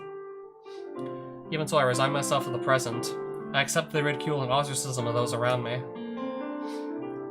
I stepped over the bodies of my friends to save myself. Surely I needed some punishment for that. Of course, no one was going to object to my suffering. It was the least I deserved. I could prostrate myself weeping in front of my friends' graves all I wanted, but no one was going to forgive me that easily. Until I had suffered more than those who died, no one would approve of my continued existence. This was my punishment for surviving. I accepted it. I knew that I couldn't expect clemency, but even so, I definitely needed someone to give me the hope that it might end. Someday I might be forgiven. Self-loathing was my only means of atonement, and was a feeble counterweight against the sin I was committing with every breath I drew. I was gradually driven into a corner. How wonderful would it have been to just run from it all, to shed the weight of what I'd done, but the punishment for surviving was impossible to escape. I had no choice but to bear it. I tried to be strong. I tried to act cheerfully in the face of it all. But it was so very hard. The slightest smile on my face would inspire condemnation. How can she laugh after what happened? If I ran away from their words, they condemned that as well. My crimes would never be forgiven. Every once in a while I dreamed at night. Always the same nightmare. Always in the same place, the depths of that hellish jungle. In the gloomy forest, the girls from that basketball club sat on the roots of the trees, still and quiet. One by one, they slowly died. The corpses lay against the trunks of the trees, swelling up with gas like gruesome balloons. Their faces had been bloated from the start by their severe malnutrition. Soon it was impossible to tell what their eyes had been. Eventually their mouths creaked open, and the gas inside their bodies began to leak out into the humid air with a sound like a ghostly moan. Before long, those faint sounds became voices. Amane. Help me, Amane. I don't want to die, Amane. It hurts so much, Amane. Why only you? Why, Amane? Why won't you help me? Hey, Amane! I lost count of how many times I'd woken up screaming in the middle of the night. Going to sleep had become terrifying. But even awake, I could hear the voices whispering in my ear. The voices of my friends calling my name. When I turned back, there was no one. Even so, I heard the whispers constantly. Asleep or awake, someone was always cursing me. My guilt was ever present, crushing. I had no refuge. In time, I lost the ability to distinguish between reality and my dreams. Even awake, I screamed at phantoms. Sometimes I thought about just dying, but I couldn't commit suicide. If I took my own life, I'd be branded for all eternity as a coward who fled from the punishment her actions had earned. Maybe someone would be so kind as to kill me instead? Random violent death on another's hand might well be my only possible salvation. If someone killed me, I could escape without having fled from my responsibility. If only someone would kill me. Yes, that was it. Every time someone harassed or tormented me, I felt as though the weight of the sin on my shoulders grew a little lighter. If I could live my life entirely for someone else's sake, maybe someday I'd be forgiven. But for that role, I needed someone who would punish me for the sin of surviving. So that when moments of happiness found me when I laughed, I could simply offer a silent apology to the dead. I needed someone who would give me an excuse for when the voices whispered in my ear. I needed an answer to their resentful curses. See, I'm getting exactly what I deserve. I absolutely needed that. In the end, I wasted years and years of my life waiting for someone who could bring me that hollow, self-serving comfort. Then a man ideally suited to impose my penance appeared. Kazami Kazuki sacrificed herself to save me, and her brother were her only surviving family. Sorry for keeping it a secret all this time, Yuji. Truth is, I'm a pathetic coward who survived by sacrificing your sister. I'm so sorry. Still staring at my eyes, Amane sniffles miserably. I see. My body feels as stiff and wooden as the words coming out of my mouth. It takes all my effort to just nod. I understand. Some sins can never be forgiven. No matter how many times we apologize, the dead can never come back. I always wanted to tell you, you know? To apologize, but I just couldn't. You know, after the accident, I actually went to Kazuki's house just once. Thought I'd tell the whole truth to her family. Even if they didn't believe me, even if they blamed me for everything, that'd be fine. Well, I always wanted to give them an apology, at least, so I finally worked up the courage. But Kazuki's house was empty. When I asked the neighbors, they told me the parents had divorced a full year before, and had been vacant ever since. They told me the family broke apart because of Kazuki's death in that accident. I destroyed your family. When I thought about that, I got so scared. I couldn't manage to tell you. True enough, Kazuki's death was the catalyst of my parents' divorce. But what came after? The real disintegration of my family. That was inevitable. My father's death and my mother's suicide were inescapable fated events. Amane had nothing to do with any of that. And either way, making her to a scapegoat won't change the past. So when I first met you, I decided I could at least become a stand-in for Kazuki. Since I'd stolen your sister from you, that was all I could think of. I knew I couldn't possibly replace Kazuki. I knew it was just a convenient way of escaping my guilt, but there was nothing else I could do for you. So I told myself at the very least I'd go along with anything you asked. Become a kind big sister who'd never say no. If that meant kissing and all the rest, I didn't care. Even if you asked for much more, I didn't plan to refuse. I'd absolutely never complain no matter what you did to me. When you wanted something from me, I'd give it to you. I was ready to sleep with you from the start. What did it matter? I gave up on my life itself in that forest. I'm only breathing because Kazuki took my place. Since I'm not your real sister, I thought I'd compensate by doing things she couldn't do for you. Hold on, Amane. I want to make sure I'm clear on something. In other words, you approached me out of a sense of responsibility and not any romantic feelings? I'm not going to get angry about it at this point. Give me the honest truth. It's not like I hated you, but I wasn't head over heels either. Can't really say I loved you. I thought that being a convenient woman for you might be a kind of penance. I knew it was far too light a punishment for surviving, of course. But even so, sleeping with you always made me feel a little better. Every time you held me, I felt like the sin I carried with me was growing lighter. You were just a tool I used to bury my guilt. I see. A convenient woman like that is obviously too good to be true. So this is the source of that unease I could never manage to shake. This is why I couldn't get rid of that lingering doubt, always squirming in the back of my mind. I don't know how many women prone to falling in love with virtual strangers. Over time, I halfway convinced myself Amane was just a special case. But as I suspected from the start, there was something else behind all that. Sure, you won't believe a word I have to say at this point, but I really did fall in love with you. That's no good at all.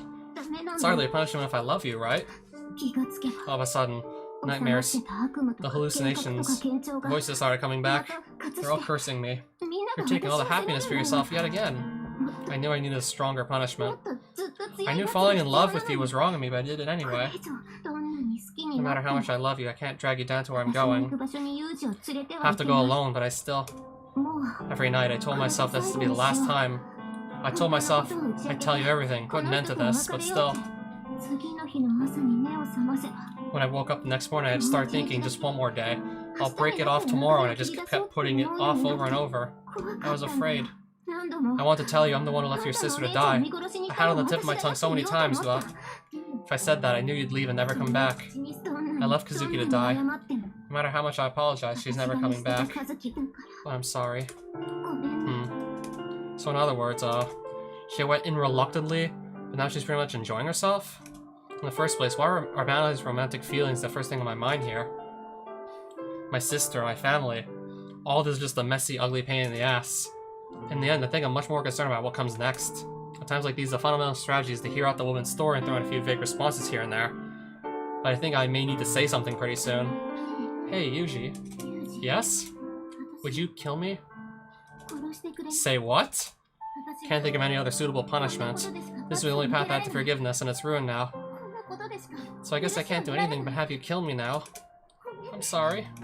What the hell are you talking about? Have you gone soft in the head? Owie! Do you expect me to kill someone who squeals like a pig over a single chop to the head? Don't make me laugh. I'm sorry. And that's another thing. Stop with the damn I'm sorry, will you? I can't stand that phrase. Those are the final words my mother left for me before her suicide. Utterly empty, barren words of surrender. Every time I hear that phrase, I remember myself the way I was. I remember my failure, my inability to act, and my chest throbs painfully. First off, don't try to mimic Kazuki, alright? I only had one sister and she's gone now. Or what, do you enjoy ripping open my old scars or something? This I'm sorry chorus of yours is putting me in a lousy mood. I'm telling you to stop that, idiot. I mean, weren't you Kazuki's classmate? Didn't she ever tell you not to say sorry so much? Very well then, allow me to increase your repertoire of phrases, you mush-brained parrot. Repeat after me. Thank you. Thank you? Every time you feel sorry crawling up your throat, change that to thank you before it gets out of your mouth. That's your punishment. Don't even think about dropping your apologies on me. I arbitrarily decided being forgiven and flying off in the night. Got that? I'm an idiot, so I don't really understand. What do you mean by that? You really are a dim-witted woman, you know that? Oh, god damn it, how am I supposed to explain this? Christ, I'm just as dim-witted. Let me think for a while. You're a distraction, woman. Go sit on your heels and reflect on your idiocy. I'm going to get my thoughts together. On my heels? Sit! Woof! To be honest, so much just got dumped on me at once that my head can't keep up. What am I supposed to think about all this?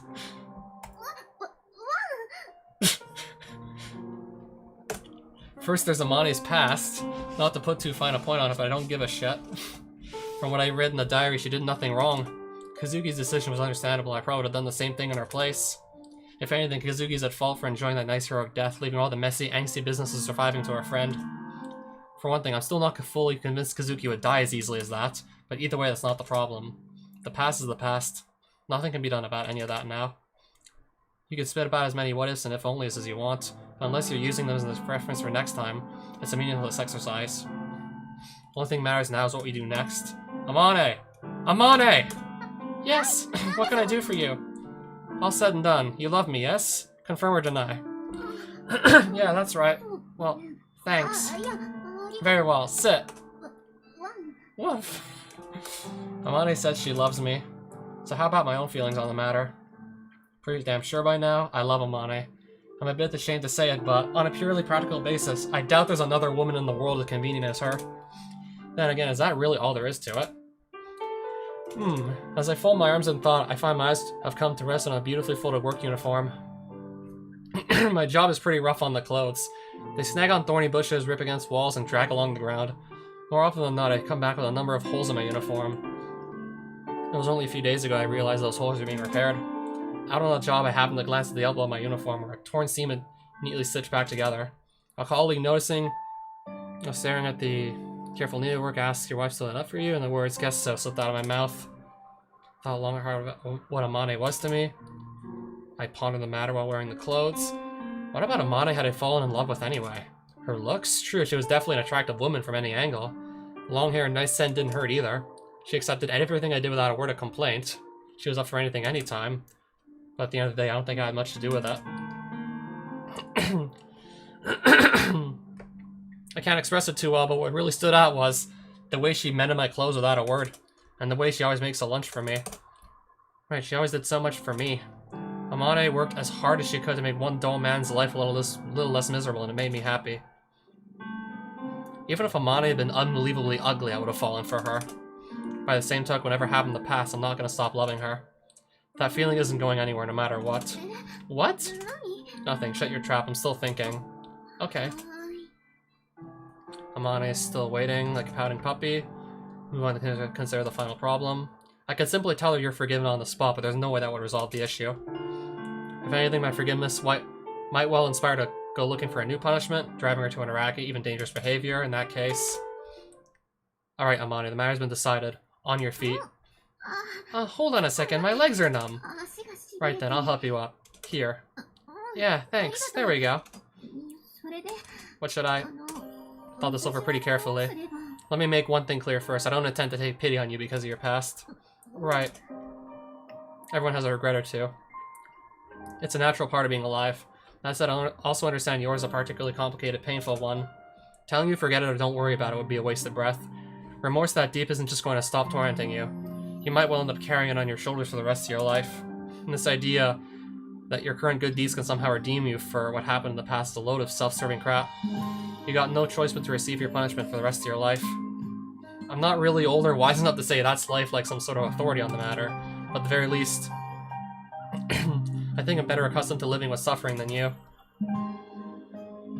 Therefore, I will now arrogantly throw my conclusion in your face, accept it gratefully. Okay, you asked me to kill you just now, right? Yeah, I did. Not attached to your life? If you want to take it, I'll offer it to you.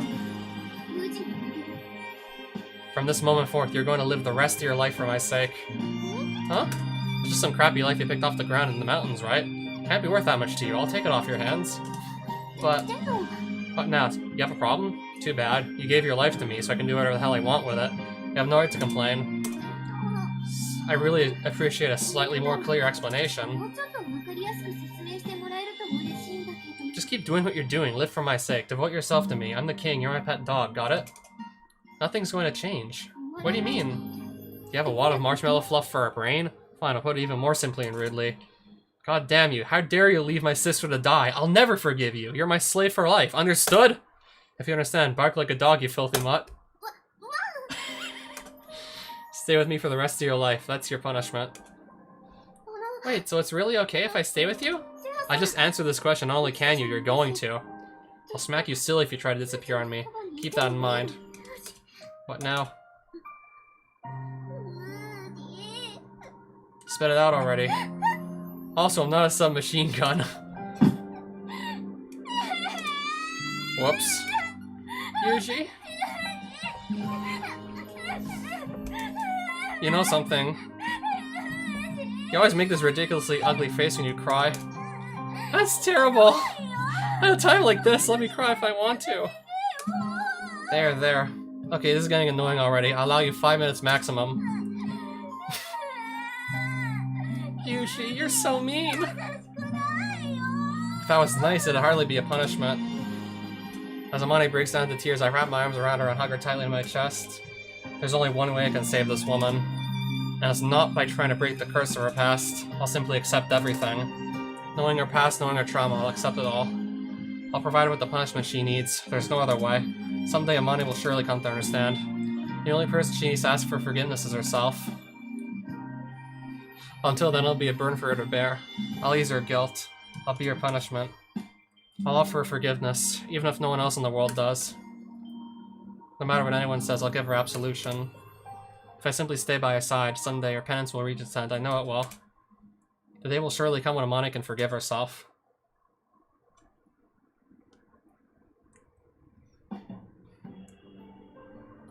Even after those revelations, there haven't been any major changes in my life with Amane.